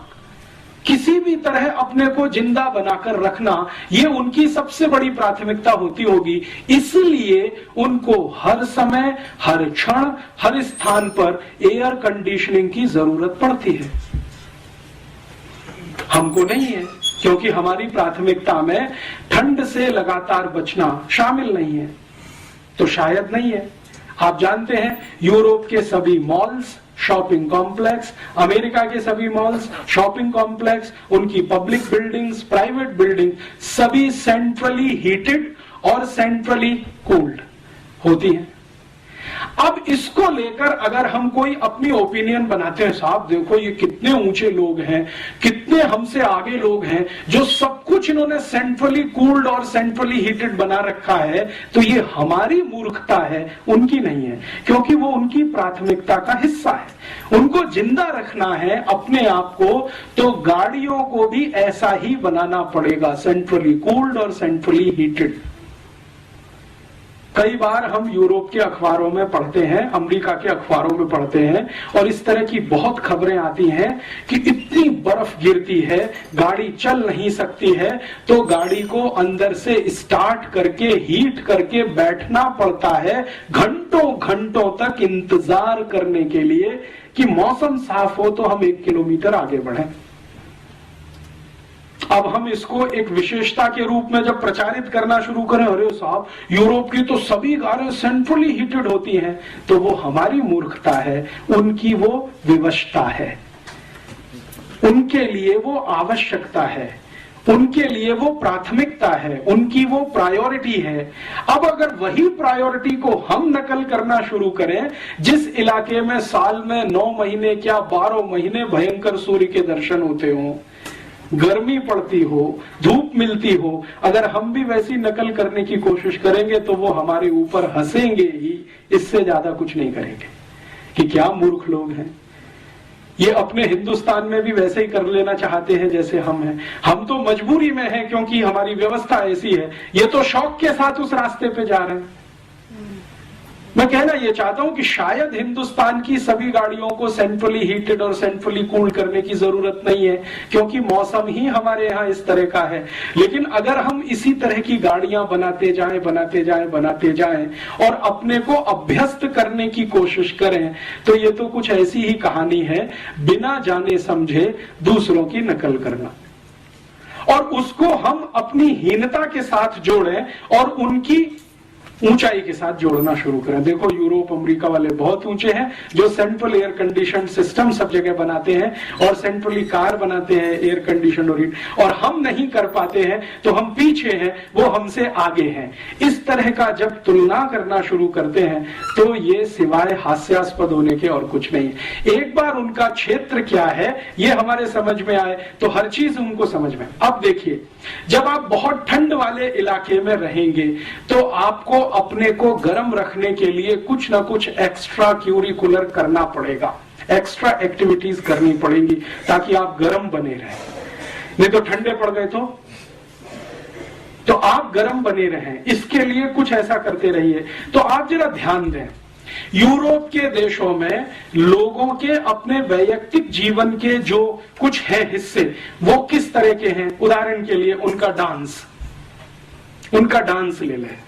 उनके डांस में हम हमेशा देखते हैं यूरोप और अमेरिका में कि सबसे ज्यादा तेज पद संचालन होता है। अगर आप पूर्वी यूरोप में जाएं, जिसको सोवियत संघ पहले कहा जाता था, और सोवियत संघ का जो पड़ोस है, पोलैंड है, चेकोस्लोवाकिया, बल्गारिया, रोमानिया, हंगरी आदि आदि, वहां का कोई भी डांस देखें जो यूरोप का हिस्सा, तो सबसे फास्ट, सबसे तेज पद संचालन उन्हीं के नृत्य में है। क्यों? यूरोप का डांस आपने देखा, बहुत सारे ट्रुप्स आते हैं, यूरोपियन ट्रुप्स, जिनके डांस मैंने दिल्ली में देखे हैं, मुंबई में देखे हैं। वो इतना तेज क्यों करते हैं? शायद वो उनकी जरूरत होगी, क्योंकि इतना तेज करने से शायद शरीर में ऊर्जा ज्यादा पैदा होती होगी, तो शायद उस ठंड से लड़ने में मदद करती होगी। हम भारत की बात करें, भारत की कल्पना करें, यहां जो वातावरण है और व्यवस्था है ये गर्म है, और थोड़ी ज्यादा ही गर्म है। गर्मियों में तो अति गर्म है, 50 डिग्री सेंटीग्रेड है। तो 50 डिग्री सेंटीग्रेड वाले क्षेत्र में रहने वाले लोग अगर डांस बनाएंगे तो वैसा तो नहीं हो सकता जैसा उनका है, क्योंकि हमारे पास तो पहले से ही गर्मी बहुत है। तो हमारे डांस जितने होंगे उसके जो पद संचालन होंगे वो बहुत सॉफ्ट होंगे, कम होंगे, धीमे होंगे, रिदम भी उतना ही धीमा होगा, पद भी उतने ही धीमे रखे जाएंगे, संचालन भी उतना ही धीमे होगा। अब इसको लेकर हम जब ये कंपैरिजन करें कि भाई उनका डांस तो बहुत अच्छा है, पॉप है, रॉक है, और उनका जो म्यूजिक है वो इतना फास्ट है, क्योंकि म्यूजिक फास्ट होना ही पड़ेगा जब डांस फास्ट है। आप ऐसा तो नहीं कर सकते कि डांस उनका फास्ट है और म्यूजिक स्लो हो जाए, ये तो होने वाला नहीं है। होएगा तो बैठेगा नहीं, कहीं सामंजस्य नहीं बैठेगा। तो उनको अपना सामंजस्य बिठाना है, डांस फास्ट करना है तो म्यूजिक फास्ट रखना पड़ेगा, तो म्यूजिक भी वैसा ही है। तो हम बार बार ये कहते हैं यार ये तो यूरोपियन म्यूजिक बहुत फास्ट है, समझ में नहीं आता, तो सुनते क्यों है, जरूरत क्या है उसकी। उस ठंडे क्षेत्र के लोगों की जो निजी जिंदगी है वो कैसी है, प्राइवेट लाइफ कैसी है। अभी मैं आपसे जो बात करूंगा वो पिछले लगभग 2000 साल की बात करूंगा, एक साथ बात करूंगा, क्योंकि सन के हिसाब से करूंगा बहुत लंबा हो जाएगा। आज से लगाकर पिछले 2000 साल तक, माने आज सन 2005 है तो लगभग पहली शताब्दी तक कैसा है यूरोप का निजी जीवन, आज भी चल रहा है लगभग उतना ही जो मैं कहूंगा आपसे। और ये जो कहूंगा वो प्लेटो के हिसाब से, सोक्रेटिस के हिसाब से, देकार्ते के हिसाब से, लेबिनिज के हिसाब से, उनके जो प्राइवेट लाइफ के रिसर्चर्स हैं उनके हिसाब से कहूंगा, मेरे हिसाब से नहीं कहूंगा। ये जो प्राइवेट लाइफ है, निजी जीवन है, इसमें मैं शुरू करता हूं परिवार से कि वहां परिवार कैसा है, और फिर हमारे यहाँ कैसा, उसमें मैं आऊंगा तुलना के लिए। परिवार कैसा है तो उसमें आपको सुनकर आश्चर्य होगा कि पिछले 2000 साल से यूरोप में परिवार नहीं है। परिवार के नाम पर किसी तरह का एक कॉन्ग्लोमेरेशन है। हम जो परिभाषा करते हैं ना परिवार की, वैसा वहां कुछ भी नहीं है। 70% से ज्यादा लोग आज भी यूरोप में बिना परिवार के रहते हैं। बिना परिवार के रहते हैं माने या तो पत्नी, या तो पति, या तो स्त्री, या तो पुरुष, अलग अलग, तो परिवार तो बनता नहीं है। एकल पिता, एकल माता, सिंगल पेरेंट्स एक शब्द चलता है यूरोप में, सिंगल मदर और सिंगल फादर, ये बहुत बड़े पैमाने पर है। 70% लोग इसी में हैं लगभग। अमेरिका में भी लगभग वैसा ही है। अब ये जो कुछ है 70% बिना परिवार के, तो वहां तो कुछ ऐसा है नहीं। परिवार का जो इंस्टीट्यूशन है, जिसकी मिनिमम क्वालिफिकेशन हम कुछ मानते हैं कि एक पति होनी चाहिए, एक पत्नी होना, पति होना चाहिए, एक पत्नी होना चाहिए, बच्चे होने चाहिए, माता पिता होने चाहिए, माने पति पत्नी के माता पिता होने चाहिए, आदि आदि, जैसी हमारी कल्पना है वैसा वहां कुछ नहीं है। वहां तो सिंगल पेरेंट्स हैं, आइदर स्त्री और पुरुष। अब जो है ऐसे इलाके में बच्चों की क्या स्थिति है, बच्चे कैसे हैं, तो बहुत आश्चर्य की बात है ये जानना और समझना कि पूरी की पूरी यूरोपियन सोसाइटी या यूरोपियन सभ्यता पैट्रियार्कियल है, पितृसत्तात्मक है। मातृ सत्तात्मक वहां कुछ भी नहीं है। जो कुछ भी है वो पिता के आसपास है, पिता के केंद्र में है। माता का कोई केंद्र पूरे यूरोप और अमेरिकी सभ्यता में नहीं है। प्लीज आप अगर चाहें तो इस हॉल से बाहर जाएं, प्लीज। मैं आप दोनों से कह रहा हूं, आपसे मैं दोनों से कह रहा हूं, आप चाहें तो इस हॉल के बाहर चले जाएं, क्योंकि मुझे बोलने में बहुत तकलीफ हो रही है और दूसरों को सुनने में तकलीफ हो रही है। कम से कम आप यहाँ अमेरिकी सभ्यता का ये लक्षण पेश न करें कि आप इंडिविजुअल हैं और हम सब एक समाज के हिस्से। हाँ, तो वो आप मेरे व्याख्यान के बाद कहिए ना, ये तो जाने के कह रहे थे, तो आप जाने दीजिए ना उनको। आप जो है इतना डिस्टरबेंस कर रहे हैं, कोई तो इतना डिस्टरबेंस नहीं कर रहा है यहाँ पे। so hot in hot country. लेकिन आप जो है इतना ज्यादा क्यों मिसबिहेव कर रहे हैं? Don't be so hot in so hot country. आपका मिसबिहेवियर मुझे हॉट होने के लिए मजबूर कर रहा है। इतनी देर से मैं देख रहा हूँ कि आप दोनों अपनी गपशप कर रहे हैं, तो बाहर जाके करें। You are talking beside the topic. ये तो आप बाद में कह सकते हैं। ठीक बात है। लेकिन इस तरह से आप बाहर बैठकर बात करें, ये तो भारतीय सभ्यता के अनुकूल नहीं बैठता कहीं भी। This is भारतीय अनुकूलता, they are tolerating this. हाँ। तो अगर आपको नॉनसेंस लगता है तो यहाँ से जाइए, आप यहाँ क्यों बैठे हैं? Because I am also belong to this country. हाँ, तो शांति से सुनिए उसको। अगर सुनना है तो शांति से सुनिए, उत्तर देना है तो शांति से दीजिए। ये तो कोई तरीका नहीं है कि कोई बात कर रहा है और आप बीच बीच में अपनी बात करें, तो वो बाहर जाके कर सकते हैं। आप इस हॉल में 2 दरवाजे हैं। Sorry, हाँ, sorry, but talk to the topic. वो आपकी ओपिनियन हो सकती है, सबकी नहीं है वो। अरे आपको रुचि नहीं है तो जाइए ना। आप बहस बात कर रहे हैं, डिस्टर्ब मत करिए। आप क्या मतलब होता है? सबको डिस्टर्ब किए जा रहे हैं। आप क्या मतलब? चलिए सर, आप बोलिए। मैं उनकी जो प्राइवेट लाइफ में परिवार की बात कर रहा था। परिवार जैसा कुछ बन नहीं पाया है आज तक। सिंगलटन सब कुछ है, एक माता है, एक पिता है और उसके साथ बच्चे चाहे तो हैं, नहीं तो ऑर्फेनेज में है। ज्यादातर इस तरह की स्थिति है। तो परिवार की जैसी हमारी कल्पना है वैसा कुछ नहीं है। हम जब अपनी शब्दों को इस्तेमाल करते हैं तो कल्पना भी उसके साथ हमारी ही जुड़ती है। जैसे हम कहते हैं ना यूरोपियन परिवार, तो परिवार की हमारी परिभाषा वहां बैठती नहीं है। उनकी जो परिभाषा है उसमें वो एकल परिवार भी परिवार माना जाता है। मैं कहना ये चाहता हूँ, उनके यहाँ अकेली कोई माँ अपने बच्चे के साथ रहती है तो वो परिवार ही माना जाता है। अकेला पिता अपने बच्चे के साथ रहता है तो परिवार ही माना जाता है।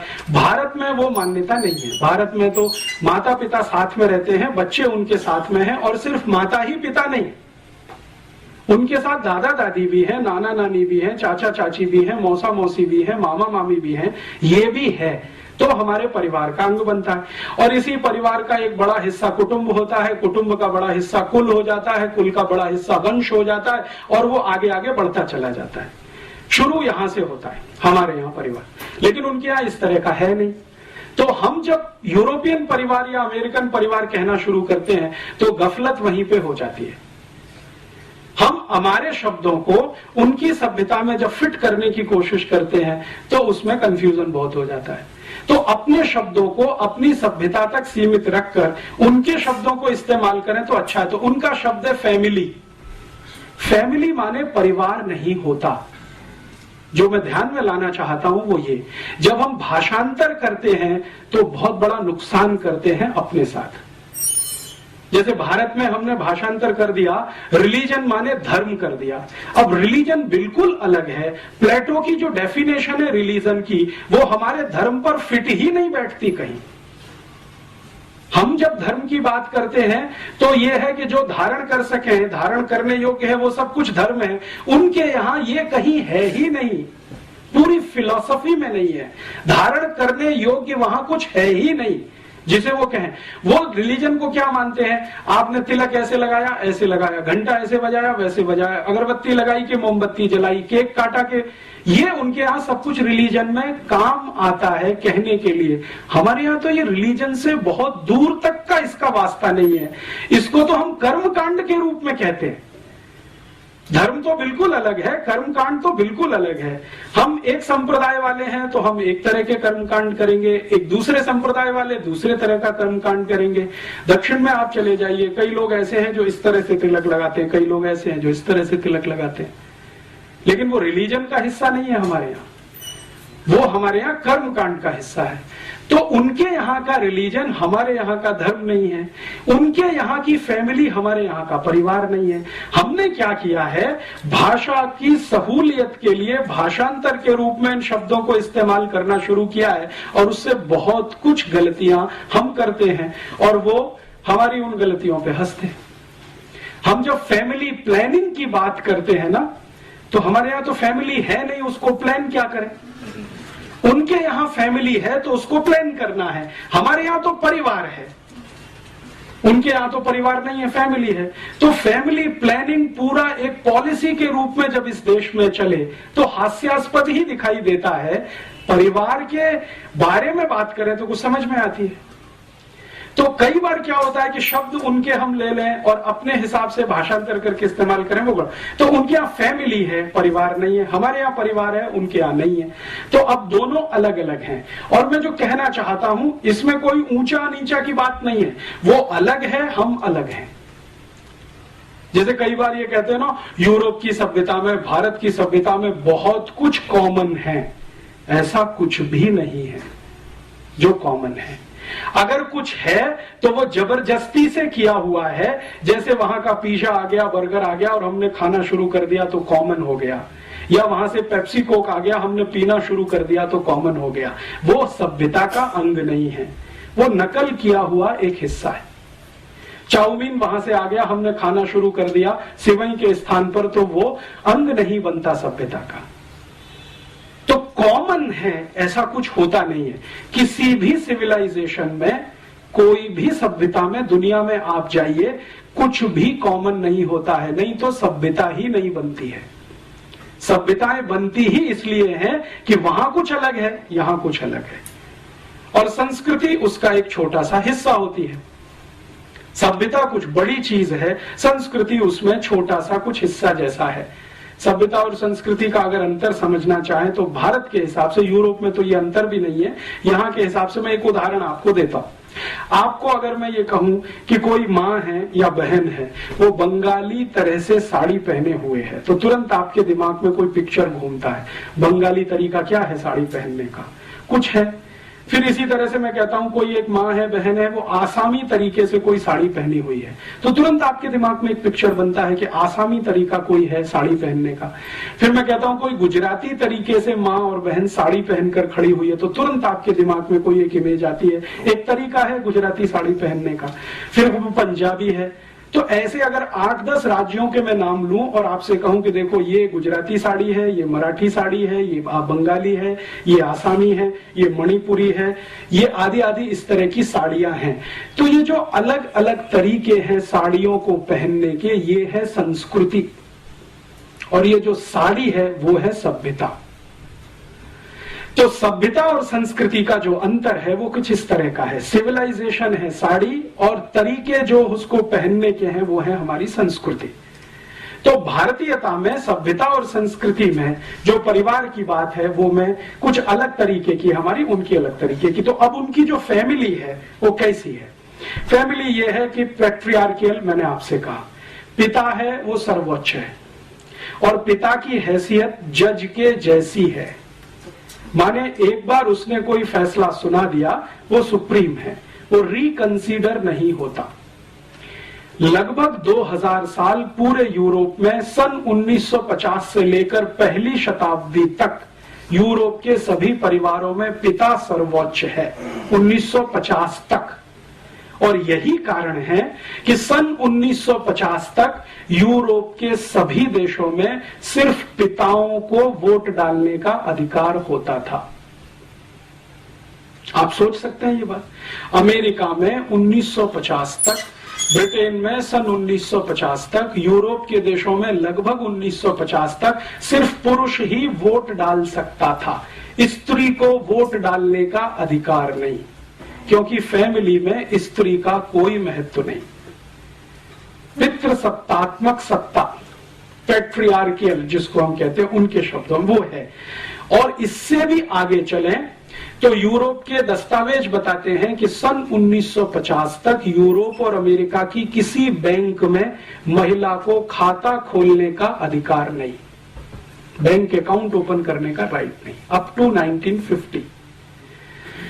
तो महिलाओं को वोट डालने के अधिकार मिलने चाहिए और महिलाओं को बैंक में खाता खोलने का अधिकार मिलना चाहिए। इस पर एक जबरदस्त आंदोलन शुरू हुआ फ्रांस से, और उस आंदोलन की नेत्री थी सिमोन द बोवार, और उसका सबसे बड़ा नारा था कि जो पुरुष को अधिकार है वोट देने का, बैंक अकाउंट खोलने का, संपत्ति का मालिक होने का, वो अधिकार महिलाओं को मिलना चाहिए। और ये आंदोलन बहुत लंबे समय तक चला। ज्यों पाल सार्त्र, जो बहुत बड़ा फिलोसोफर माना जाता है फ्रांस का और अभी यूरोप का, सिमोन द बोवार जो उसकी सहयोगी थी, इन लोगों ने मिलकर ये बहुत बड़ा कैंपेन स्टार्ट किया, जिसको फेमिनिज्म माना जाता है या फेमिनिज्म मूवमेंट कहा जाता है। स्त्री मुक्ति आंदोलन जैसा हम उसका भाषांतर भारत में करते हैं। स्त्री को मुक्ति किससे? इस व्यवस्था से जिसमें उसको वोट देने का अधिकार नहीं है, बैंक अकाउंट खोलने का अधिकार नहीं है, संपत्ति का अधिकार नहीं है। जो अधिकार है वो सब पुरुष को है, पिता को है, मां को तो कोई अधिकार नहीं। और इसमें इंटरेस्टिंग बात जो समझने की है, जो आसानी से डाइजेस्ट नहीं होती, जो प्लेटो अपनी किताब में लिखता है, वो कहता है कि बच्चे का पैदा होना भी मां के अधिकार में नहीं है, वो पिता का ही अधिकार है। अर्थात कोई गर्भ में बच्चा आ गया है तो उसको पैदा होना है या नहीं वो पिता तय करेगा, मां तय नहीं कर सकती। जन्म देना है नहीं देना है उसके पति पर निर्भर है, पत्नी कुछ उसमें हाँ ना नहीं कह सकती, ये अधिकार नहीं है। और रूसो जो मॉडर्न फिलोसोफर माना गया है, उसके 5 बच्चे हुए, 5 के बारे में वो अपनी ऑटोबायोग्राफी में लिखता है कि मेरा फैसला था, पत्नी का नहीं।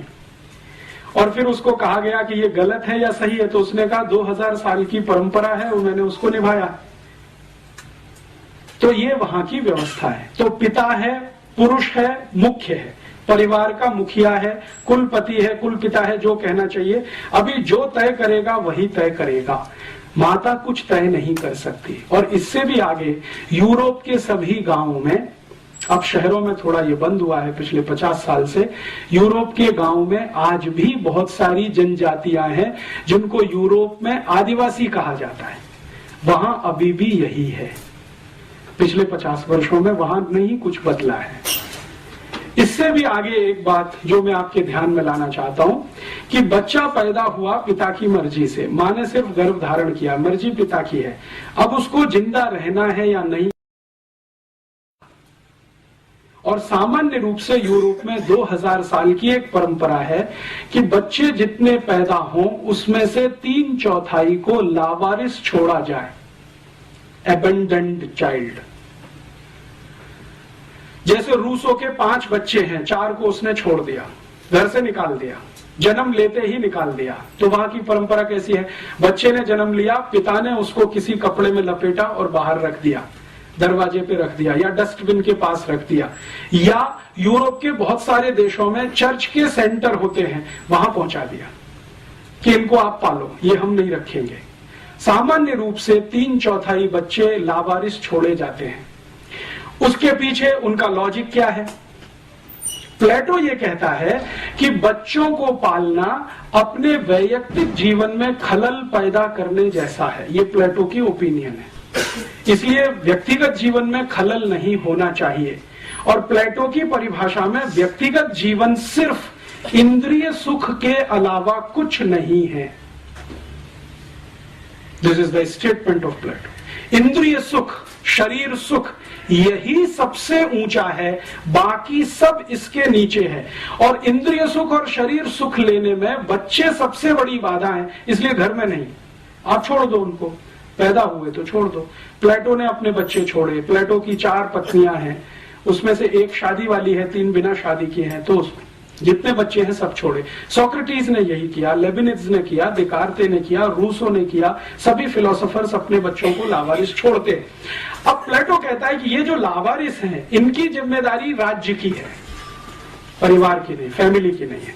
तो राज्य इनको संभाले। तो राज्य क्या व्यवस्था कर रहा है? इन लावारिस छोड़े हुए बच्चों की व्यवस्था के लिए राज्य ने चर्च को खड़ा किया पैसा देकर कि आप इनकी व्यवस्था संभालो। तो जितने भी चर्च पूरे यूरोप और अमेरिका में आपको मिलेंगे, सभी चर्चों के ऑर्फेनेज सेंटर आपको जरूर मिलेंगे। बिना ऑर्फेनेज के कोई चर्च यूरोप में नहीं होता।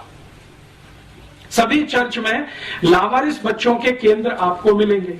और जो लावारिस बच्चों के केंद्र चर्च के साथ जुड़े हुए हैं, जहां पर बच्चों की ट्रेनिंग होती है, ट्रेनिंग का माने जो कुछ भी उनको जिंदगी चलाने के लिए सिखाया जाता है, वो ट्रेनिंग देने वाले इंस्टीट्यूशंस को कॉन्वेंट कहा जाता है। कॉन्वेंट अर्थात लावारिस बच्चों के लिए बनाया गया इंस्टीट्यूट, जिन बच्चों को उनके माता पिता ने छोड़ दिया है, जो पल रहे हैं चर्च की तीमारदारी में। और चर्च को पैसा सरकार दे रही है, और ये पैसा यूरोप की सभी सरकारें अपने बजट में से निकालती हैं सब्सिडी के नाम पर, सोशल सिक्योरिटी के नाम पर। और यूरोप की सभी सरकारों के बजट का हाईएस्ट एक्सपेंडिचर सोशल सिक्योरिटी में ही है, इंक्लूडिंग अमेरिका। तो वो सोशल सिक्योरिटी एक्सपेंडिचर में एक बहुत बड़ा एक्सपेंडिचर है कॉन्वेंट का। अब मेरे समझ में ये बात बिल्कुल स्पष्ट आने लगी है। पहले मैं बचपन में नहीं जान पाता था कि ये भारत में जो कॉन्वेंट स्कूल हैं, इन स्कूलों में हम जब पढ़ने जाते हैं या पढ़ाते हैं अपने बच्चों को, तो बच्चों को स्कूल में मदर फादर कहना क्यों सिखाते हैं, टीचर कहना क्यों नहीं सिखाते? जैसे भारत में बहुत सारे कॉन्वेंट है ना, उसका प्रिंसिपल फादर है, या तो कोई मदर है, या तो कोई सिस्टर है, या तो कोई ब्रदर है, टीचर कोई नहीं है वहां पे। क्यों? क्योंकि यूरोप में तो कॉन्वेंट स्कूल है ही लावारिस बच्चों के लिए, जिनके मदर फादर का पता नहीं है। तो किसी तरह मदर फादर की थोड़ी अनुभूति हो सके, इसके लिए वो अपने यहां मदर फादर ब्रदर सिस्टर सिखाते। हमने जैसे का तैसा कॉन्वेंट का ढांचा वहां से आयात कर लिया, या जबरदस्ती हमारे ऊपर ठोक के बिठा दिया अंग्रेजों ने, जो भी कहना हो। वो अभी भारत में वैसे ही चलता है जैसे यूरोप में चलता है। भारत के जयपुर के किसी भी कॉन्वेंट स्कूल में आप चले जाइए, बच्चे को फादर ही कहलवाएंगे वहां के प्रिंसिपल को कि ये फादर है जो लंबा चोगा पहन के है, और वो सिस्टर है, या तो वो मदर है, या तो वो ब्रदर है। कोई टीचर नहीं है, क्योंकि वहां नहीं है तो यहां भी नहीं। अब इससे भी ज्यादा इंटरेस्टिंग एक बात मैं आपसे और कहता हूं, तब आपको और समझ में आएगा कि हमारी मूर्खताएं क्या हैं, हमारी अपनी। ये जो मदर फादर नहीं है, जिन बच्चों के जो कॉन्वेंट में वहां पढ़ते हैं, उन बच्चों को जो ट्रेनिंग देने वाले इंस्टीट्यूट्स हैं, उन ट्रेनिंग देने वाले इंस्टीट्यूट्स में एक डिनोमिनेशन है या एक नामकरण है अकेले कुछ ऐसे बच्चों का जिनको बास्टर्ड कहा जाता है, लिटरली कहा जाता है। यूरोप में बहुत सारे बच्चे हैं जिनको बास्टर्ड कहा जाता है। बास्टर्ड कौन है? बास्टर्ड वो हैं जिनके माता पिता नहीं है, और जिनके माता पिता हैं वो नहीं है बास्टर्ड। माने जिनके परिवार हमारे जैसे हैं, अगर हम कल्पना करें, उनके यहाँ पैदा हुए बच्चों को बास्टर्ड नहीं कहा जाएगा कभी भी। बास्टर्ड वही है जिनके माँ बाप का पता नहीं है, और जो बास्टर्ड हैं वो नागरिक नहीं है और हो नहीं सकते। सिटीजनशिप उनको नहीं मिलेगी। सिटीजनशिप किसको मिलेगी? जिनके माता पिता हैं और उनकी अपनी फैमिली है, वो बच्चे ही सिटीजन होंगे। जिनके माता पिता का पता नहीं है, ऑर्फेनेज में बड़े हैं, कॉन्वेंट में पढ़े हैं, उनको नागरिकता नहीं है। और आपको सुनकर आश्चर्य होगा, 1935 तक इंग्लैंड में और यूरोप में कॉन्वेंट पढ़े हुए किसी भी बच्चे को नागरिकता नहीं मिली। कई लोगों को तो संघर्ष करना पड़ा नागरिकता के लिए। मैं आपको एक नाम बताता हूं। रोम में एक राजा हुआ क्लॉडियस, बड़ा राजा है, बहुत बार उसकी चर्चा है यूरोपियन हिस्ट्री में। क्लॉडियस बास्टर्ड है, और उसको राजा होने के रास्ते में सबसे बड़ी रुकावट यही है, उसको बास्टर्ड होना। तो वो क्या करता है? उसको राजा होना है, वो जानता है कि मेरे अंदर कुछ काबिलियत है, मैं मारपीट कर सकता हूं, गुंडागर्दी कर सकता हूं, किसी को जीत सकता हूं, किसी को हरा सकता हूं। तो इस तरह की काबिलियत उसको लगती है अपने में, तो राजा होने की मन में कल्पना है। तो अब उसको रास्ता कैसे क्लियर करे? तो क्लॉडियस ने क्या किया है, अपने आप को किसी फैमिली में दत्तक करवाया। दत्तक लेने की परंपरा वहां पुरानी है, तो दत्तक करवाया, उस परिवार का नाम उसको मिला, तब उसको सिटीजनशिप मिली रोम की, और तब वो राजा बना। And the same case is Nero. Nero के बारे में हम सब कहते हैं ना, और एक हमारे यहाँ मुहावरा इस्तेमाल होता है कि रोम जल रहा था और नीरो बांसुरी बजा रहा था। तो वो नीरो भी इसी रास्ते से गया राजा होने तक। माने राजा होने के लिए नागरिक होना है, नागरिक होने के लिए माता पिता होना है। अगर आपके माता पिता नहीं है तो राजा होने की स्थिति नहीं है, तो आपको कहीं दत्तक होना पड़ेगा, किसी बड़े परिवार का दत्तक होना पड़ेगा, फिर आप उस रास्ते पर जा सकेंगे। ये उनकी परिवार की व्यवस्था है। अभी भारत में देखें, भारत में आजादी के पहले से और पिछले 2-5 हजार साल तक जितनी कल्पना हमारी दूर तक जाती हो, रामचंद्र जी के जमाने तक जाती हो, कृष्ण के जमाने तक जाती हो, उसके पहले तक कहीं कल्पना जाती हो, तो परिवार में बच्चे का होना मां के ऊपर निर्भर है। भारत में बिल्कुल उल्टा है। मां चाहेगी तो बच्चा होगा, नहीं तो नहीं होगा। ये हमारे यहाँ की व्यवस्था है। और भारत में आज भी जिनको हम आदिवासी और वनवासी कहते हैं, आप वहां चले जाइए, पूरी सोसाइटी मैट्रियार्कियल है, मात्र सत्तात्मक है।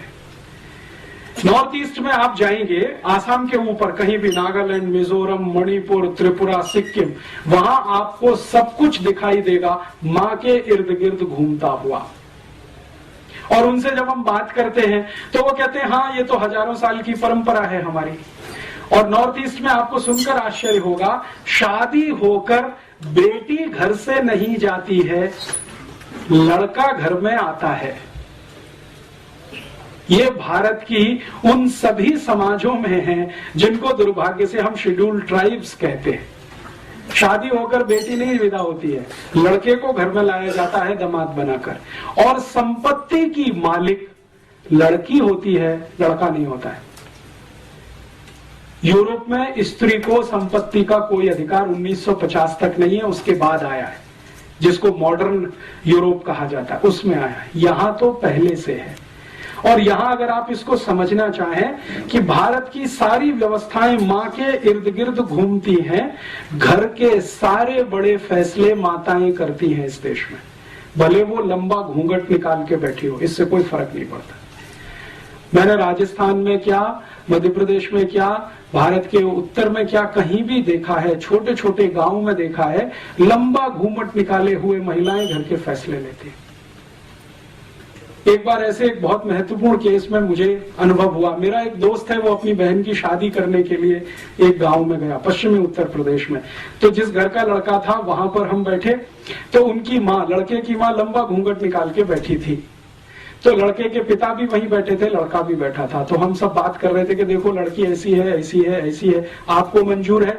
तो पिता ने तुरंत हाँ बोला, लड़के ने हाँ बोला। वो जो माँ लंबा घूंघट निकाल के बैठी थी, उसने कहा बस इतने में पिता उठ गया, लड़का उठ गया, अंदर गए और बाहर आके कहा कि शादी नहीं हो सकती। क्यों?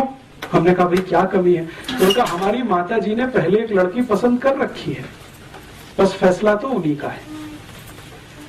तो हम ये जो कई बार गालियां देते हैं ना, हमारी महिलाएं तो अशिक्षित हैं, अनपढ़ हैं, घूंघट निकाल के बैठी, फैसला वही करती हैं। महत्व जो है ना वो फैसले का है, पिता फैसले नहीं करता। पिता की भूमिका तो व्यवसाय तक इस देश में सीमित है, घर की भूमिका पूरी तरह मां के हाथ में है। तो यहाँ का जो परिवार है वो मात्र सत्तात्मक है, और जब मात्र सत्तात्मक है तो उसमें संबंध तो बहुत दूर तक होते हैं, क्योंकि मां तो संबंध की शुरुआत है, संबंध ही पहला बनता है वो मां का है। तो मां से निकलते हुए फिर संबंध चलते हैं, और संबंध चलते हैं तो परिवार और कुल और वंश बड़े होते हैं। तो हमारे यहाँ जो परिवार की कल्पना है उसके केंद्र में मां है। वो राम का देख लो, कृष्ण का देख लो, या और वसुदेव का देख लो, या भारत में चंद्रगुप्त विक्रमादित्य का देखना हो तो देख लो, हर्षवर्धन का देखना हो तो देख लो, या चाणक्य का देखना हो तो देख लो, किसी का भी देख लो, सभी के केंद्र में मां है। और ये जितने महान लोग जिनको हम बार बार नमन करते हैं, याद करते हैं, उनसे पूछो कि भाई आप अपने जीवन में सबसे ज्यादा आभारी किसके प्रति हैं, तो वो कहते हैं हमारी मां के प्रति आभारी है। वो है तो हमको ये संस्कार है, नहीं होती तो शायद ये नहीं होता। तो संस्कार देने का काम मां। भारत की सारी कविताओं के केंद्र में मां है, जो बच्चों को सिखाई जाती है बचपन से लेके और दूर तक। माने स्त्री हमारे केंद्र में है, महिला हमारे केंद्र में है, मां हमारे केंद्र में है। तो मां के केंद्र होने से परिवार की व्यवस्था कुछ इस तरह की है, मात्र सत्तात्मक है। और भारत में ये कभी नहीं रहा अमेरिका और यूरोप के जैसा, जैसे वहां वोट देने का अधिकार नहीं, बैंक अकाउंट खोलने का अधिकार नहीं। आप जानते हैं कि इस भारत में माताओं ने ऋग्वेद की ऋचाएं लिखी हैं, यजुर्वेद की ऋचाएं लिखी हैं, सामवेद की ऋचाएं लिखी हैं।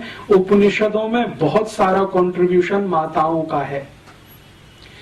मेरे एक परिचित हैं, आर्य समाजी हैं, बहुत बड़े वेद के प्रकांड पंडित हैं। मैंने उनसे एक दिन पूछा कि वेद में कुल कितनी ऋचाएं हैं और उसमें से कितनी महिलाओं की हैं, तो उनका 37 से 40% महिलाओं की लिखी हुई है।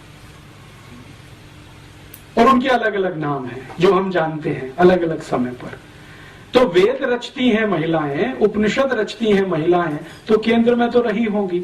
और भारत के सामान्य गांवों में ये दिखाई देता है अभी भी माताएं आर्थिक फैसले सबसे ज्यादा करती हैं, अभी भी माताएं सबसे ज्यादा उत्पादन के काम में लगी हुई हैं। इस देश में जीडीपी का जो यूरोपियन अमेरिकन पैमाना हम छोड़े और भारतीय पैमाना कोई बनाए तो हाईएस्ट जीडीपी कंट्रीब्यूशन माताओं के द्वारा ही है इस देश में। अभी तो हम यूरोपियन पैमाने से नापते हैं, तो होता क्या है कि भारत में माताओं का उत्पादन छोड़कर जो कुछ भी इस देश में है वो सब जीडीपी में आता है। लेकिन माताओं का उत्पादन हमने कभी जीडीपी में लाया नहीं, क्योंकि नकल हमने उनकी कर रखी है। वहां पे माताएं पापड़ बनाती हैं, चिप्स बनाती हैं, बड़ी बनाती हैं, अचार बनाती हैं, सब्जियां बनाती हैं, रोटियां बनाती हैं, वगैरह वगैरह बहुत कुछ बनाती हैं। वो जीडीपी में इंक्लूड नहीं है, क्योंकि नकल हमने वहां से की हुई है, पितृसत्तात्मक समाज से। बाकी हमारे देश में उत्पादन के सबसे बड़े तंत्र पर आज भी माताएं हैं, व्यवस्थाओं को संभालने में आज भी माताएं हैं। और हमारे भारत में तो कहा ही नहीं जाता है, बिल्कुल स्पष्ट दिखाई देता है, जिस घर में मां नहीं है वहां की रौनक नहीं है, पवित्रता नहीं है। मैं दक्षिण में बहुत सारे मंदिरों में गया हूं, लेकिन गर्भगृह में मैं प्रवेश नहीं कर सका। कारण क्या? पुजारी ने कहा कि आपकी या तो मां को लेके आइए या तो पत्नी को लेके आइए, तभी मंदिर में जाने के अधिकारी हैं। आप अकेले क्या करेंगे इसमें जाके? तो मैंने कहा भाई इसमें परेशानी क्या है, मैं अकेला हूं तो। उन्होंने कहा अकेले होने से पवित्रता नहीं आती, पवित्रता किसी स्त्री के साथ होने से ही आती है, वो चाहे माँ के रूप में हो या आपकी पत्नी के रूप में हो। और अगर कुछ नहीं है तो बहन को ले आइए किसी को, हम आपको मंदिर में जाने देंगे। उस दिन मेरे समझ में आया। अब इस बात को हम पूरे हिंदुस्तान में एक नमक मिर्च लगाकर एक दूसरे तरह से भी पेश कर सकते हैं कि देखो कितना छुआछूत है इस देश में, घुसने ही नहीं देते मंदिर में। लेकिन उसके पीछे कारण कुछ और है, वो पवित्रता का कारण है जो मां के साथ जुड़ा हुआ है। और ये भारत में बहुत सारे शास्त्रों में बार बार पढ़ने में आता है, सुनने में आता है कि जिस पुरुष की स्त्री चली गई उसका तो सब कुछ चला गया। मां चली गई तो और कुछ बचा ही नहीं, पत्नी गई तो बहुत कुछ चला गया। विदुर होना बहुत अपमानजनक स्थिति है समाज में, हमारे देश में, हमारी मान्यता में, हमारी सभ्यता। तो क्यों है? क्योंकि मात्र सत्तात्मक है सब कुछ। बच्चे पैदा होंगे नहीं होंगे माँ का है, बच्चे बड़े होंगे तो क्या संस्कार मिलेंगे माँ का फैसला है, पिता का उसमें कोई बड़ा योगदान नहीं। पिता तो थोड़ा सपोर्टिंग हैंड के रूप में है, जो कुछ गढ़ रही है तो वो तो माँ गढ़ रही है। तो भारत की सभ्यता मात्र सत्तात्मक, इसलिए हमने शायद हमारे देश को भारत माता बोला। हमने कभी क्यों नहीं कहा भारत पिता, भारत माता ही क्यों कहते हैं? क्योंकि मात्र सत्तात्मक है सब कुछ। यहां तो भारत माता ही कहेंगे। भारत शब्द तो पुल्लिंग है, लेकिन माता तो हमने लगाया है उसके साथ भी। गंगा के साथ भी माता लगा दिया, गाय के साथ भी माता लगा दिया, यमुना के साथ भी माता लगा दिया। गंगा मैया है, यमुना मैया है, गैया मैया है। ये मैया है, भले वो पुल्लिंग ही क्यों ना हो, क्योंकि मात्र सत्तात्मक है सब कुछ। तो अब हम मात्र सत्तात्मक समाज में रहने वाले लोग पितृ सत्तात्मक समाज के लोगों की नकल करें तो अल्टीमेटली क्या निकलेगा? आपको अपने स्थान बदलने पड़ेंगे और उसमें से तो बहुत कुछ घालमेल होगा। तो अभी मैं आपको इस उदाहरण को और थोड़ा स्पष्ट करता हूं कि हम भारत में विदेशी टीवी चैनलों को आज देखते हैं। तो जितने भी विदेशी टीवी चैनल हैं, जैसे स्टार प्लस आया है, CNN है, ATN है, प्राइम स्टार है, प्राइम स्पोर्ट्स है, वगैरह वगैरह, इन सभी टीवी चैनलों पर कुछ सीरियल्स आते हैं और उन सीरियलों को भारतवासी देखते हैं और दिखाते भी भारतवासी हैं, लेकिन उनके प्लॉट सभी अमेरिका और यूरोप से आते हैं। भारत में स्टार प्लस पे सबसे ज्यादा सीरियल दिखाने वाली एक लड़की है जिसका नाम है एकता कपूर, उसके सबसे ज्यादा सीरियल आते हैं। सौभाग्य से एक बार मुझे उससे बात करने का मौका मिला मुंबई में, तो मैंने उससे एक ही सवाल पूछा कि आपके जितने भी सीरियल हैं, सास भी कभी बहू थी, घर घर की कहानी, तेरी मेरी कहानी, इसकी कहानी, उसकी कहानी, ये सब सीरियल के प्लॉट्स कहां से आते हैं, कहानी कहां से आती है? तो मैंने कहा this is all imported. Plot तो सभी अमेरिका से हैं, यूरोप से आए हैं, कहानी सब वहां से आई है, उसमें हमने भारतीय पात्रों को फिट करने की कोशिश की है। तो मैंने कहा अब मुझे समझ में आ गया कि आपके सभी सीरियल में माताओं को ही सबसे ज्यादा गालियां क्यों दी जाती है। सास भी कभी बहू थी, आप अगर इस सीरियल को ध्यान से देखें तो इस सीरियल की सभी स्त्री पात्र या माताएं पात्र सबसे ज्यादा दुर्भावना का शिकार है। ऐसे ही कसौटी जिंदगी की या कहानी घर घर की, कोई भी सीरियल देखें, ये सभी सीरियलों को मैं देख नहीं पाता हूं, लेकिन इनकी स्टोरी जरूर पढ़ता हूं मैं, कभी अखबार में आती है, कभी मैगजीन में। तो उन सब सीरियलों में एक माता दूसरे के खिलाफ षड्यंत्र कर रही है, दूसरी तीसरे के खिलाफ, तीसरी चौथी के खिलाफ, ननद भाभी के खिलाफ, भाभी ननद के खिलाफ, माता जो है किसी और के, इसी तरह के षड्यंत्र षड्यंत्र षड्यंत्र माताओं के बीच में सबसे ज्यादा, पुरुषों में कुछ कम, क्योंकि ये सब इंपोर्टेड प्लॉट्स हैं, यूरोप से आए हैं अमेरिका, तो वहां तो माता तो कुछ है नहीं, तो उसके खिलाफ षड्यंत्र भी हो तो कोई महत्व की बात नहीं है। यहाँ तो बहुत कुछ उसी पर निर्भर है, लेकिन हमने चूंकि आयातित किया हुआ है, उसको हिंदुस्तान का थोड़ा मिर्च मसाला लगा के पेश किया हुआ है, तो सभी सीरियल उसी तरह के दिखाई देते हैं इस देश में। चूंकि हम अगर अपनी सभ्यता को ध्यान में रख के कोई सीरियल बनाएं और अपनी मान्यताओं को ध्यान में रख के बनाएं, तो इसके बिल्कुल विपरीत बनेंगे जो आज हम देख रहे हैं या दिखाए जा रहे हैं। अच्छा, मैंने जब इनको कहा कि एकता कपूर को कि आप कोई भारतीय मान्यताओं के आधार पर भी, तो उनका आप प्लॉट बना के दे दीजिए, हमारी दिमाग में तो आता नहीं है, क्योंकि हमने तो जो पढ़ा लिखा है वो सब कुछ इसी तरह का है, मॉडर्निज्म का, यूरोपियनिज्म का, अमेरिकनिज्म। एकता कपूर यूरोप में पढ़ के आई है, थोड़े दिन अमेरिका में रह के आई है, तो वो कहती है कि ज्यादा कुछ हम जो देखते रहे वो यहाँ पे बनाते रहे। तो इस तरह का होता है, जब आप अंधानुकरण करते हैं, बिना सोचे समझे नकल करते हैं, तो इस तरह का उसमें से कुछ निकलता है। फिर हम अपना सिर पीटते हैं, अरे हमारी संस्कृति का नाश हो रहा है, सभ्यता का नाश हो रहा है। वो तो होगा ही, क्योंकि बिना सोचे समझे तो आप ये सब कर ही रहे हैं। कोई विचार तो होता नहीं, कोई बहस तो होती नहीं, कोई मुहाविसा तो होता नहीं इस देश में, ऐसे ही चलता जाता है। तो एक मात्र सत्तात्मक समाज हमारा, एक पितृ सत्तात्मक समाज उनका। अब कौन अच्छा कौन बुरा इसमें नहीं जाना चाहिए, वो अलग हम अलग। अब अलग अलग मान्यता और सभ्यता के लोग अलग अलग मान्यता और सभ्यता के ही कार्य करेंगे, तभी कुछ अच्छा होगा, नहीं तो उसमें से कुछ खराब ही निकलेगा।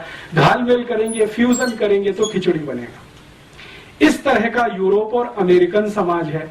इसमें और भी बहुत सारी बातें हैं, जैसे उदाहरण के लिए एक बात यह है कि ये जो लावारिस बच्चे हैं, फिर ये कहां जाते हैं अंत में, यूरोप में, तो ये अंत में गुलाम बन के काम में आते हैं।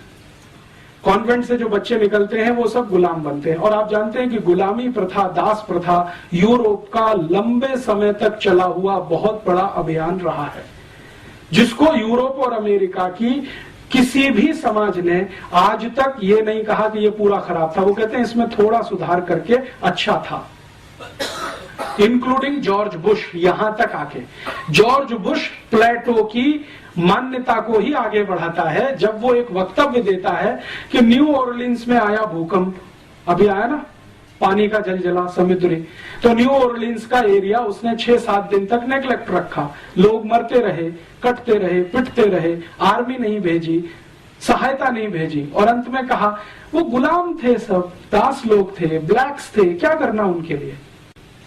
और थोड़े दिन के बाद उसी तरह का तूफान और जलजला उस एरिया में आया अमेरिका में, जहां उनका सबसे बड़ा सेंटर है केप कैनेवरल, और वहां से उनके रॉकेट और वो सब छोड़े जाते हैं, और अमेरिका का सबसे अमीर इलाका है। वहां जैसे ही जलजला आया, 6 घंटे के अंदर आर्मी भी पहुंच गई, सामान भी पहुंच गया, सब पहुंच गया, क्योंकि वो व्हाइट्स हैं। तो ये जो ब्लैक्स एंड व्हाइट्स का है, ये तो अभी तक है, गया नहीं है। इतने सारे रिफॉर्म्स होने के बावजूद जॉर्ज बुश के दिमाग में वो कीड़ा बैठा हुआ है। अमेरिका में और यूरोप में ये लंबे समय से, हजारों साल से गुलामी की दास प्रथा, और इसी दास प्रथा में इन सब बच्चों का इस्तेमाल होता रहा है। और मजे की बात यह है कि इसको वो कभी भी खराब नहीं मानते रहे। तो वो दुनिया के जिस भी देश में गए, वहां उन्होंने यही किया, जो अपने यहां वो हजारों साल से कर रहे थे, दास बनाना, गुलाम बनाना और उनकी मदद से सब काम कराना। अब वहां क्या होता है कि जो भी पिता है या उनकी थोड़ी बहुत फैमिली है, उसमें बच्चा तो एक आधी है, बाकी तो ऑर्फेनेज में है। ऑर्फेनेज से लाए हुए जो बड़े गुलाम बच्चे हैं वो घर के काम में लगे हुए, तो छोटे से लेकर बड़ा काम सब गुलाम करेंगे। पिता को करने के लिए कुछ नहीं है, जैसे जूता पॉलिश करना है तो वो गुलाम करेगा, इस्त्री करना है तो गुलाम करेगा, कपड़े धोने हैं तो गुलाम धोएगा, घर को साफ करना है तो गुलाम करेगा। इस तरह की परंपराएं वहां पे हैं। माने अपने हाथ से अपना काम नहीं करना, जो करे वो छोटा है, नीचा है, और जो दूसरों से कराए वो ऊंचा है। तो वहां ऊंचे और नीचे की परिभाषा कुछ इस तरह की है। भारत में इसका बिल्कुल उल्टा है। यहां क्या है, जो अपने हाथ से अपने सारे काम करे वो ऊंचा है, और दूसरों से कराए तो वो सबसे ज्यादा शोषण कर रहा है, हम उसको गाली ही देते हैं। तो भारतीयता में क्या होता है, मैंने ऐसे इस देश के सैकड़ों करोड़पतियों को देखा है जो अपने घर में खुद झाड़ू लगा लेते हैं, अपने कपड़े खुद साफ कर लेते हैं, खुद नहा लेते हैं, खुद दांत साफ कर लेते हैं। आप कल्पना नहीं कर सकते, यूरोप में जो अमीर ज़ादे रहे हैं 1950 तक, उनके दांतों पे ब्रश भी गुलाम ही चलाते रहे, दांतों पे ब्रश। तो वो जब अमीरजादे यहाँ वॉयसराय बन के आते हैं और यहाँ जब रहना शुरू करते हैं तो यहाँ भी वही परंपरा डालते हैं। जैसे उदाहरण में हमारा राष्ट्रपति भवन, ये एक अंग्रेज वॉयसराय का घर है, तो बहुत साल तक तो अंग्रेज वॉयसराय रहा जिसको राष्ट्रपति मानते थे। तो आप अगर चले जाएं राष्ट्रपति भवन में तो ऐसे दासों की, गुलामों की फौज आपको वहां मिलेगी जिनकी संख्या 4,500 है। राष्ट्रपति भवन में ऐसे कई गुलाम नौकर हैं जो राष्ट्रपति की बूट पॉलिश के लिए हैं, राष्ट्रपति के कपड़े पे इस्त्री करने के लिए हैं, राष्ट्रपति के ब्रश पर पेस्ट निकाल कर देने के लिए हैं, राष्ट्रपति की मेज सजाने के लिए हैं। एक राष्ट्रपति हैं और व्यक्तिगत रूप से 835 कर्मचारी हैं। और दुर्भाग्य इस देश का या सौभाग्य कि इस समय जो राष्ट्रपति हैं वो भारतीयता वाले हैं। वो कहते हैं इनकी मुझे जरूरत नहीं, निकाल बाहर करो। तो सरकार कहती है जी ये प्रोटोकॉल है, हम नहीं निकाल सकते किसी को। आपको मालूम है, राष्ट्रपति ने भारत सरकार के प्रधानमंत्री और गृह मंत्री को कई बार लिखकर दिया कि ये 850 गुलामों की मुझे कोई जरूरत नहीं है, मैं मेरे जूते पे पॉलिश कर सकता हूं, मेरे कपड़े मैं खुद धोता हूं, इस्त्री की मुझे आवश्यकता नहीं होती क्योंकि मैं बिना इस्त्री के कपड़े पहनता हूं, ज्यादा कपड़े मेरे पास है नहीं, 3 शर्ट है और 3 पैंट है, 2 कोट है, 2 पैंट है, इससे ज्यादा मैं रखना नहीं चाहता। एक ब्रीफ केस में मेरा सब सामान आ जाता है, कल राष्ट्रपति भवन छोड़ना पड़े तो एक ही ब्रीफ केस लेके निकलूंगा, एक ही ब्रीफ केस लेके आया हूं, इसलिए मुझे ये 835 लोगों की फौज नहीं चाहिए, हटाओ। तो प्रधानमंत्री कहते नहीं हटा सकते, ये तो प्रोटोकॉल के खिलाफ है। आप उनका इस्तेमाल नहीं कर सकते तो बैठने दीजिए ना, आपका क्या बिगाड़ते, प्रोटोकॉल तो चलने दीजिए। माने वो वॉयसराय वाला प्रोटोकॉल जो गुलामी से आया है, दास प्रथा से, वो यहां कंटिन्यू रखना है। हमारे यहां तो नहीं है। भारतीयता में तो कोई किसी को गुलाम नहीं बना सकता, क्योंकि हम तो आत्मा की बात करते हैं। हम तो कहते हैं ना आत्मा सबकी समान है, परमात्मा का अंश है, कोई किसी को कैसे गुलाम बना सकता है। हम तो किसी जानवर को गुलाम नहीं बना सकते, आदमी की तो बहुत दूर की बात है। और अगर बनाते हैं तो वो समाज में विकृति माना जाता है, उसको स्वीकृति कभी किसी ने नहीं दिया है, ये हमारे देश में नहीं। अब हमारे यहाँ क्या होता है, मॉडर्निज्म में हमने अमेरिका और यूरोप से प्रभावित होकर बहुत कुछ करना शुरू किया है। जैसे कुत्ते पाल लिए, अभी बहुत लोग हैं जो घर घर में कुत्ते पालते हैं। भारतीयता में आप कुत्ता घर में बांध के नहीं रख सकते, वो तो स्वतंत्र छोड़ने के लिए ही है, लेकिन हमने घर में पाल लिए हैं और उनको गले में पट्टा डाल के घुमाने के लिए लेके जाते हैं और फिर वापस लाते हैं, उसमें बड़ी शान समझते हैं। और अगर उसको पलट के ये कह दो कि भाई ये कुत्ते पालने से अच्छा कोई गाय पाल लो तो दूध तो मिलेगा और गोबर का खाद किसी किसान को मिलेगा, क्या अब्सर्डिटी की बात करते हो। गाय रखेंगे, गंदा करती है, और वो कुत्ता कहीं भी गंदा करता है, किसी का लिहाज नहीं करता, कहीं भी पांव उठा के मूत्र कर देगा और कहीं भी संडास कर देगा। उसको साफ करना हमको अच्छा लगता है क्योंकि यूरोप से आया हुआ है। और हम गाय पालें और उसका दूध पिए तो उसमें 50 तर्क सुनाना शुरू कर देते हैं। जी जयपुर शहर में गाय कैसे पाल सकते हैं, कानून नहीं है। कुत्ता पालने का कानून बन सकता है तो गाय का भी बन सकता है, लेकिन हमने कभी प्रयास नहीं किया। तो कुछ घालमेल इस तरह का होता है, खिचड़ी कुछ इस तरह की होती है। तो हम जो हमारी मान्यता में ऐसा नहीं है तो हमारे कार्य में वैसा नहीं है, होता है तो हम उसको विकृति मान के छोड़ते हैं, वो समाज के लिए आदर्श और उदाहरण नहीं बनता है।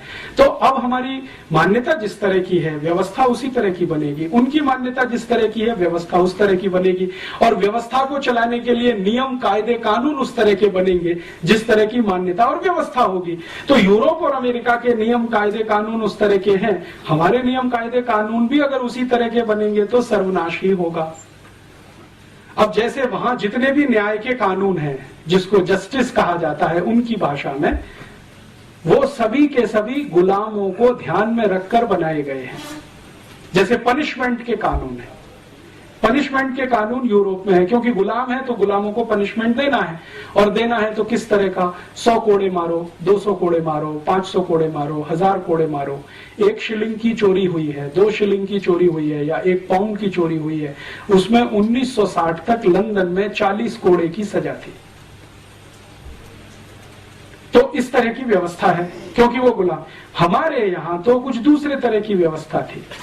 हर्षवर्धन के समय में, चंद्रगुप्त विक्रमादित्य के समय में और किसी भी राजा के समय में चोरी के लिए जो कानून बने हैं न्याय देने के लिए, और यूरोप में है, उन दोनों का मैं आजकल अध्ययन कर रहा हूं, जमीन आसमान का अंतर है। और वहां अगर सजा है, जैसे भारत के क्रांतिवीरों को भी वो सजा देते थे कोड़े मारने की, क्योंकि यूरोप से आई है वहीं से। तो भारत का कोई क्रांतिवीर है, अंग्रेजों के खिलाफ बगावत किया, 50 कोड़े मारो। जैसे चंद्रशेखर आजाद की कहानी तो आपने सबने सुनी है कि उनको अदालत में ही कोड़े मारे गए थे। तो उन्होंने जज से रियायत मांगी कि ये तो बहुत ज्यादा है, तो जज ने कहा अच्छा 5 कम कर दो, 45 मार दो, ये दया है। लेकिन वो जज जानता नहीं है कि 10 कोड़े में भी ये मर जाएगा, और वही हुआ चंद्रशेखर आजाद के साथ। तो जो न्यायाधीश बैठा था कुर्सी पर, वो कहे कि मैं क्या करूं, मुझे तो जो लॉ मिला है उसके आधार पर मैंने फैसला दिया है, अब इसमें प्रेम दया करुणा कहां से फिट बैठती है मेरे समझ में नहीं आता। भारतीयता की नजर से मैं नहीं देख सकता, क्योंकि मुझे कानून ऐसा मिला है पालन करने के लिए। तो चंद्रशेखर के केस में जज की यह टिप्पणी, वो कहता है कि भारतीयता की नजर से देखूं तो ये बहुत बड़ा जुर्म है जो मैंने किया, कि उसको मैंने 50 कोड़े की सजा दी, बाद में 5 घटा के 45 कर दिया। लेकिन चंद्रशेखर को जब 10 कोड़े पड़े हैं तो वो बेहोश हो गए।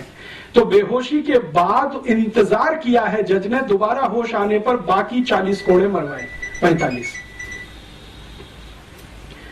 तो हम कहते हैं जी बहुत अत्याचार है, लेकिन वो कहते हैं ये तो हमारे यहाँ सामान्य व्यवहार है। इसी तरह से हम सजा देते हैं यूरोप में अपने गुलामों को, तो यही भारत में कर रहे हैं। इसी तरह से भारत के क्रांतिवीरों को सजाएं देने के तरीके जो गुलामों को वहां यूरोप में बर्फ की सिल्ली पे लिटा देना और उसको पीठ पर पीछे से डंडे से मारना, ये this is typical European style. Europe में बर्फ बहुत है, जमीन पे लिटा दिया, पीछे से बैत से मार रहे हैं, यही भारत में वो लेके आए। और विनायक दामोदर सावरकर को पहली बार जब अरेस्ट किया है तो उनको यही दंड है, बर्फ की सिल्ली पे लिटाकर पीछे से केन से मारना, जब तक बेहोश ना हो जाए तब तक मारना। तो ये जो कुछ भी वो कर रहे हैं यहां, हमको ऐसा लगता है अत्याचार कर रहे हैं क्योंकि हमारी मान्यता के, वो कहते हैं कि हम तो न्याय दे रहे हैं क्योंकि उनकी मान्यता के। तो झगड़ा यही है, और इसी झगड़े को गांधी जी ने सभ्यता का झगड़ा बताया। और गांधी जी ने ये जो कहा कि ये शैतानी सभ्यता है, शायद वो यही सब कारण से, वो कहते हैं ये शैतान से भी गिरे हुए हैं। तो अब हमें यह तय करना है कि जो शैतानी सभ्यता गांधी जी बोल गए और जो दिखाई भी देती है उनके दस्तावेजों में, उसको अंधानुकरण करें या अपनी सभ्यता, अपनी संस्कृति और अपनी मान्यताओं के पीछे चलें। ये बड़ा प्रश्न इस समय हमारे देश में है। फिर हम ये कह सकते हैं कि हाँ, भारतीय सभ्यता में सब कुछ अच्छा है क्या, संस्कृति में सब कुछ अच्छा है? नहीं है, बहुत कुछ खराब है, क्योंकि सभी सभ्यताओं में बहुत कुछ खराब होता है, बहुत कुछ अच्छा होता है। तो हमारी सभ्यता संस्कृति में भी बहुत कुछ खराब आ गया है, शायद वो नकल से आया हो। सबसे बड़ी खराबी अपनी सभ्यता में जो पिछले 200, 250, 500 वर्षों में आई है, या शायद ज्यादा आ गई हो, कि हमने जातियों के आधार पर ऊंच नीच कर दिया इस देश में। ये अपर कास्ट है, ये लोअर कास्ट है, ये बैकवर्ड क्लास है, ये फॉरवर्ड क्लास है, ये ब्राह्मण है, ये चमार है, ये चमार नीचा है, ब्राह्मण ऊंचा है, क्योंकि चमार हाथ से काम करता है, ब्राह्मण दिमाग से काम करता है। ये जो ऊंच नीच है, ये शायद हमारी सभ्यता की सबसे बड़ी बुराई हो। आज के समय के हिसाब से तो दिखाई ही देती है, पहले भी शायद रही हो या इसका कोई दूसरा स्वरूप रहा हो, उस पर हमें रिसर्च करने की अभी जरूरत है। तो हमें ऐसा लगता है कि ये खराब है। तो सभी सभ्यताओं के विकास में ये एक मूल क्रम होता है कि जो खराब है उसको छोड़ते जाओ, जो अच्छा है उसको और अच्छा बनाते चले जाओ। सभ्यताओं का विकास ऐसे ही होता है। तो अगर हम मानते हैं कि भारत की सभ्यता में कुछ खराब है तो छोड़ें और उसको परिष्कृत करने की कोशिश करें, तब तो ईमानदार यात्रा हमारी होती है विकास की। लेकिन अगर अपनी सभ्यता को ही छोड़ दें, उसकी बुराई अच्छाई तो बात ही ना करें और सब कुछ विदेशी सभ्यता में अच्छा ही अच्छा है, बिना जाने बिना समझे उसको आयातित करें, तो ये तो सर्वनाश की तरफ ले जाएगी, जो गांधी जी कहते हैं। तो मेरी अपनी मान्यता में वर्तमान में जो हमारी सरकार है वो ग्लोबलाइजेशन के नाम पर, लिबरलाइजेशन के नाम पर इस देश को बर्बादी की तरफ लेके जा रही है, क्योंकि बिना सोचे बिना समझे यूरोपियन अमेरिकन सभ्यता को अंधाधुंध तरीके से इस देश में लागू करने की पूरी ताकत लगाई जा रही है। अब हम नागरिकों के सामने ये बड़ा धर्म संकट है कि हम कहां जाएं। अगर हमको ये तय करना है कि हम हमारी सभ्यता संस्कृति के साथ जाएं, तो पूरी हिम्मत और ताकत के साथ इसको सामूहिक रूप से कहना पड़ेगा। और या तो हम समूह के रूप में ये तय कर लें कि हमको अमरीकी होना ही अच्छा है, जैसे पंडित नेहरू मानते हैं और आज के प्रधानमंत्री भी मानते हैं कि हम यूरोपियन हो जाए, अमेरिकन हो जाए, उसी में हमारी भलाई है। तो पूरा समाज ईमानदारी के साथ अमरीकी और यूरोपीय हो जाए, मुझे उसमें कोई बुराई नहीं लगती। या तो हम ईमानदारी से अमरीकी यूरोपीय हो जाएं या ईमानदारी से भारतीय रह जाएं। ये जो बीच की खिचड़ी है, क्योंकि फ्यूजन कहीं नहीं होता है, हो नहीं सकता है, सभ्यताओं में तो नहीं हो सकता है। तो फ्यूजन करने की कोशिश करेंगे तो उसमें से कोई अभीष्ट नहीं निकलेगा, हमारे लायक नहीं होगा। इतना ही कहकर इस व्याख्यान को मैं विराम देता हूं और इस व्याख्यान की मदद से एक नया प्रश्न मैं इस समाज में खड़ा करना चाहता हूं कि हमको जाना किधर है, ये तय करें। यूरोप अमेरिका जैसा होना है तो पूरी ताकत से बने, और भारतीय होना है तो पूरी ताकत से इधर आए। समाज के स्तर पर यह तय करने की जरूरत है, क्योंकि राजनीति इसे तय करने में समर्थ नहीं है। राजनीति समर्थ क्यों नहीं है? क्योंकि वो नितांत स्वार्थ में डूब चुकी है, और जब नितांत स्वार्थ में कोई डूब जाता है तो समाज को दिशा नहीं दे सकता। तो ये समाज को ही तय करना है और समाज का हिस्सा राजनीति बने, ऐसी मेरी अपेक्षा है। हमारा समाज राजनीति को निर्देशित करे, दिशा निर्धारित करे, अपने स्तर पर तय करके, ऐसी अपेक्षा के साथ मैं विदा लेता हूं। और आप सब थोड़े से नागरिकों के बीच में ये कहा, क्योंकि आप सोचते हैं, समझते हैं, और न सिर्फ सोचते समझते हैं बल्कि पढ़ सकते हैं। मैंने इतने सारे रेफरेंसेस दिए, आप चाहें तो प्लेटो को पढ़ सकते हैं, उसकी पुस्तकें यहाँ उपलब्ध हैं, रिपब्लिक भी उपलब्ध है और उसकी सब लिखी हुई है, जयपुर में मिलती है। सोक्रेटिस को पढ़ सकते हैं, लेविनिट्स, दिकार्ते, किसको भी पढ़ना हो, रूसो को पढ़ना हो तो वो भी यहाँ उपलब्ध है। जयपुर में बहुत सारी लाइब्रेरीज हैं, आप उनमें जाके निकाल सकते हैं। और ये जो दूसरे रेफरेंस मटेरियल्स हैं वो मैं आपको दे सकता हूं, क्योंकि बहुत सारे डॉक्यूमेंट्स हमने कलेक्ट किए हैं, उनके आधार पर हम छोटी छोटी कुछ सीडी बना रहे हैं, कुछ कैसेट्स बना रहे हैं, कुछ पुस्तकें बना रहे हैं, कभी भी आपको मिल सकती है। लेकिन इस बहस को फिर से शुरू करना है, जो गांधी जी 1909 में कह गए कि यूरोपियन सभ्यता शैतानी है, अगर फंसे तो सर्वनाश है, निकले तो जीत है, ये गांधी जी मानते थे।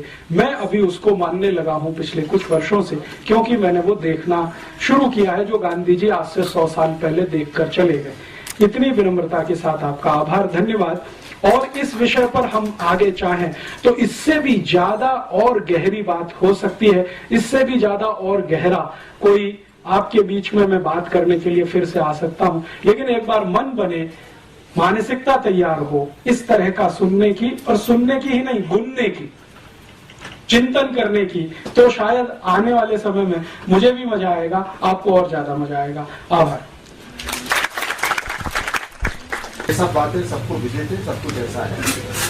हमारे अंदर पिछले 1000 साल से आपके अनुसार वो क्या कमी आ गई है, जिसमें कि हम 1000 साल से कभी मुसलमानों के, कभी मुगलों के, कभी यूरोपियंस के और आज अमेरिकन के हम गुलाम ही बनना चाहते हैं। आज हमारा फाइनेंस मिनिस्टर कहता है हमको चाइना का अनुकरण करना चाहिए, तो हमको हर का पिछलू ही बना रहना पड़ेगा। हमारे को चाइना का, अब यूरोप को छोड़कर चाइना का अनुकरण करने लगे। चाइना तो हमारा इस तरह हमारी इतनी प्रगति कर रहा है, कोई गुलामी के आधार पर नहीं कर रहा है। हम में ये बात क्यों है और क्यों नहीं जाती? ये भारत की जो बहुत बड़ी दुर्गुण है, जिसके बारे में आपने कहा कि हम 1000 साल से बार बार दूसरों की गुलामी में क्यों फंसते हैं। कभी मुसलमानों की गुलामी में, जिनको हम मुगल कहते हैं, वहां फंस गए 300-400 साल, अंग्रेजों के साथ, फिर फ्रांसीसियों के साथ, डच लोगों के साथ, पोर्चुगीज लोगों के साथ तो सबसे ज्यादा 450 साल भारत का बहुत बड़ा इलाका गुलाम रहा। कारण क्या है? मेरी अपनी समझ और मान्यता के हिसाब से मैं कहता हूं, आपकी समझ दूसरी हो सकती है।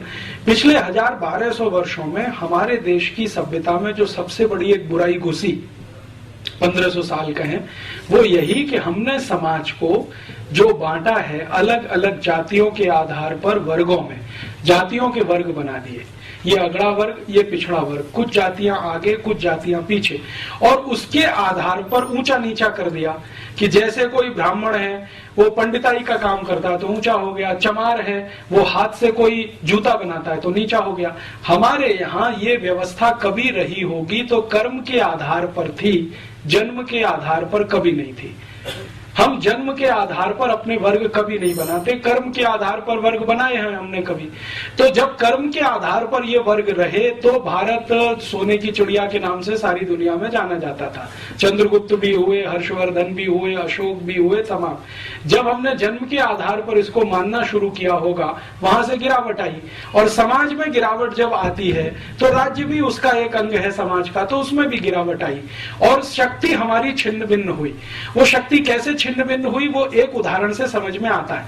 अंग्रेजों का एक राजा या अंग्रेजों का एक अधिकारी रॉबर्ट क्लाइव जब यहाँ आता है और बंगाल में लड़ाई लड़ता है प्लासी के स्थान पर और सिराजुद्दौला को पराजित करता है, षड्यंत्र के हिसाब से, युद्ध के मैदान में नहीं, तो वो एक जुलूस निकालता है और उस जुलूस में वो एक बहुत पते की बात कहता है। वो ये कहता है कि मैं जब जुलूस निकाला भारत में कलकत्ता की सड़कों पर तो मात्र 300 सैनिक थे मेरे साथ, मैं और 300 सैनिक।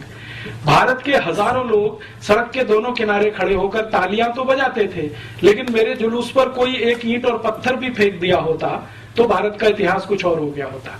ये उसने अपनी डायरी में लिखा। बाद में उसने उसका विश्लेषण किया है कि मैंने बहुत दिन सोचा भारत में ऐसा क्यों है, तो बाद में पता चला कि जो सड़क के किनारे खड़े हुए लोग थे वो सब पिछड़ी जातियों के थे, जिनको ये लगता था कि ये अंग्रेज हैं, वो भले हैं, अगली जातियों पर हमला करने के लिए आए हैं, शायद हमारे उद्धारक बनेंगे, इसलिए हम तो तालियां ही बजाएं क्योंकि हमारा शोषण ये अगली जाति वाले कर रहे हैं, फॉरवर्ड लोग हमारा शोषण कर रहे हैं। तो उन्होंने अंग्रेजों का स्वागत किया और न सिर्फ किया बल्कि आज भी करते। तो ये जो हमारे यहाँ हुआ है जाति आधारित जन्म से, उसने हमारे समाज की शक्ति को छिन्न भिन्न किया, कमजोर किया और समाज बट गया।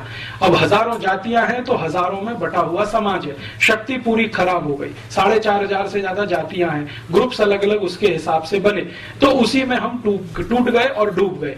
इसी कारण मुझे ऐसा लगता है, और भी कोई कारण हो सकता है, मुझे ऐसा लगता है कि हम बार बार गुलाम हुए और आज भी उसी गुलामी के लिए अभिशप्त बने हुए। ये मेरा अपना मानना है, इसके अलग भी कोई हो सकता है।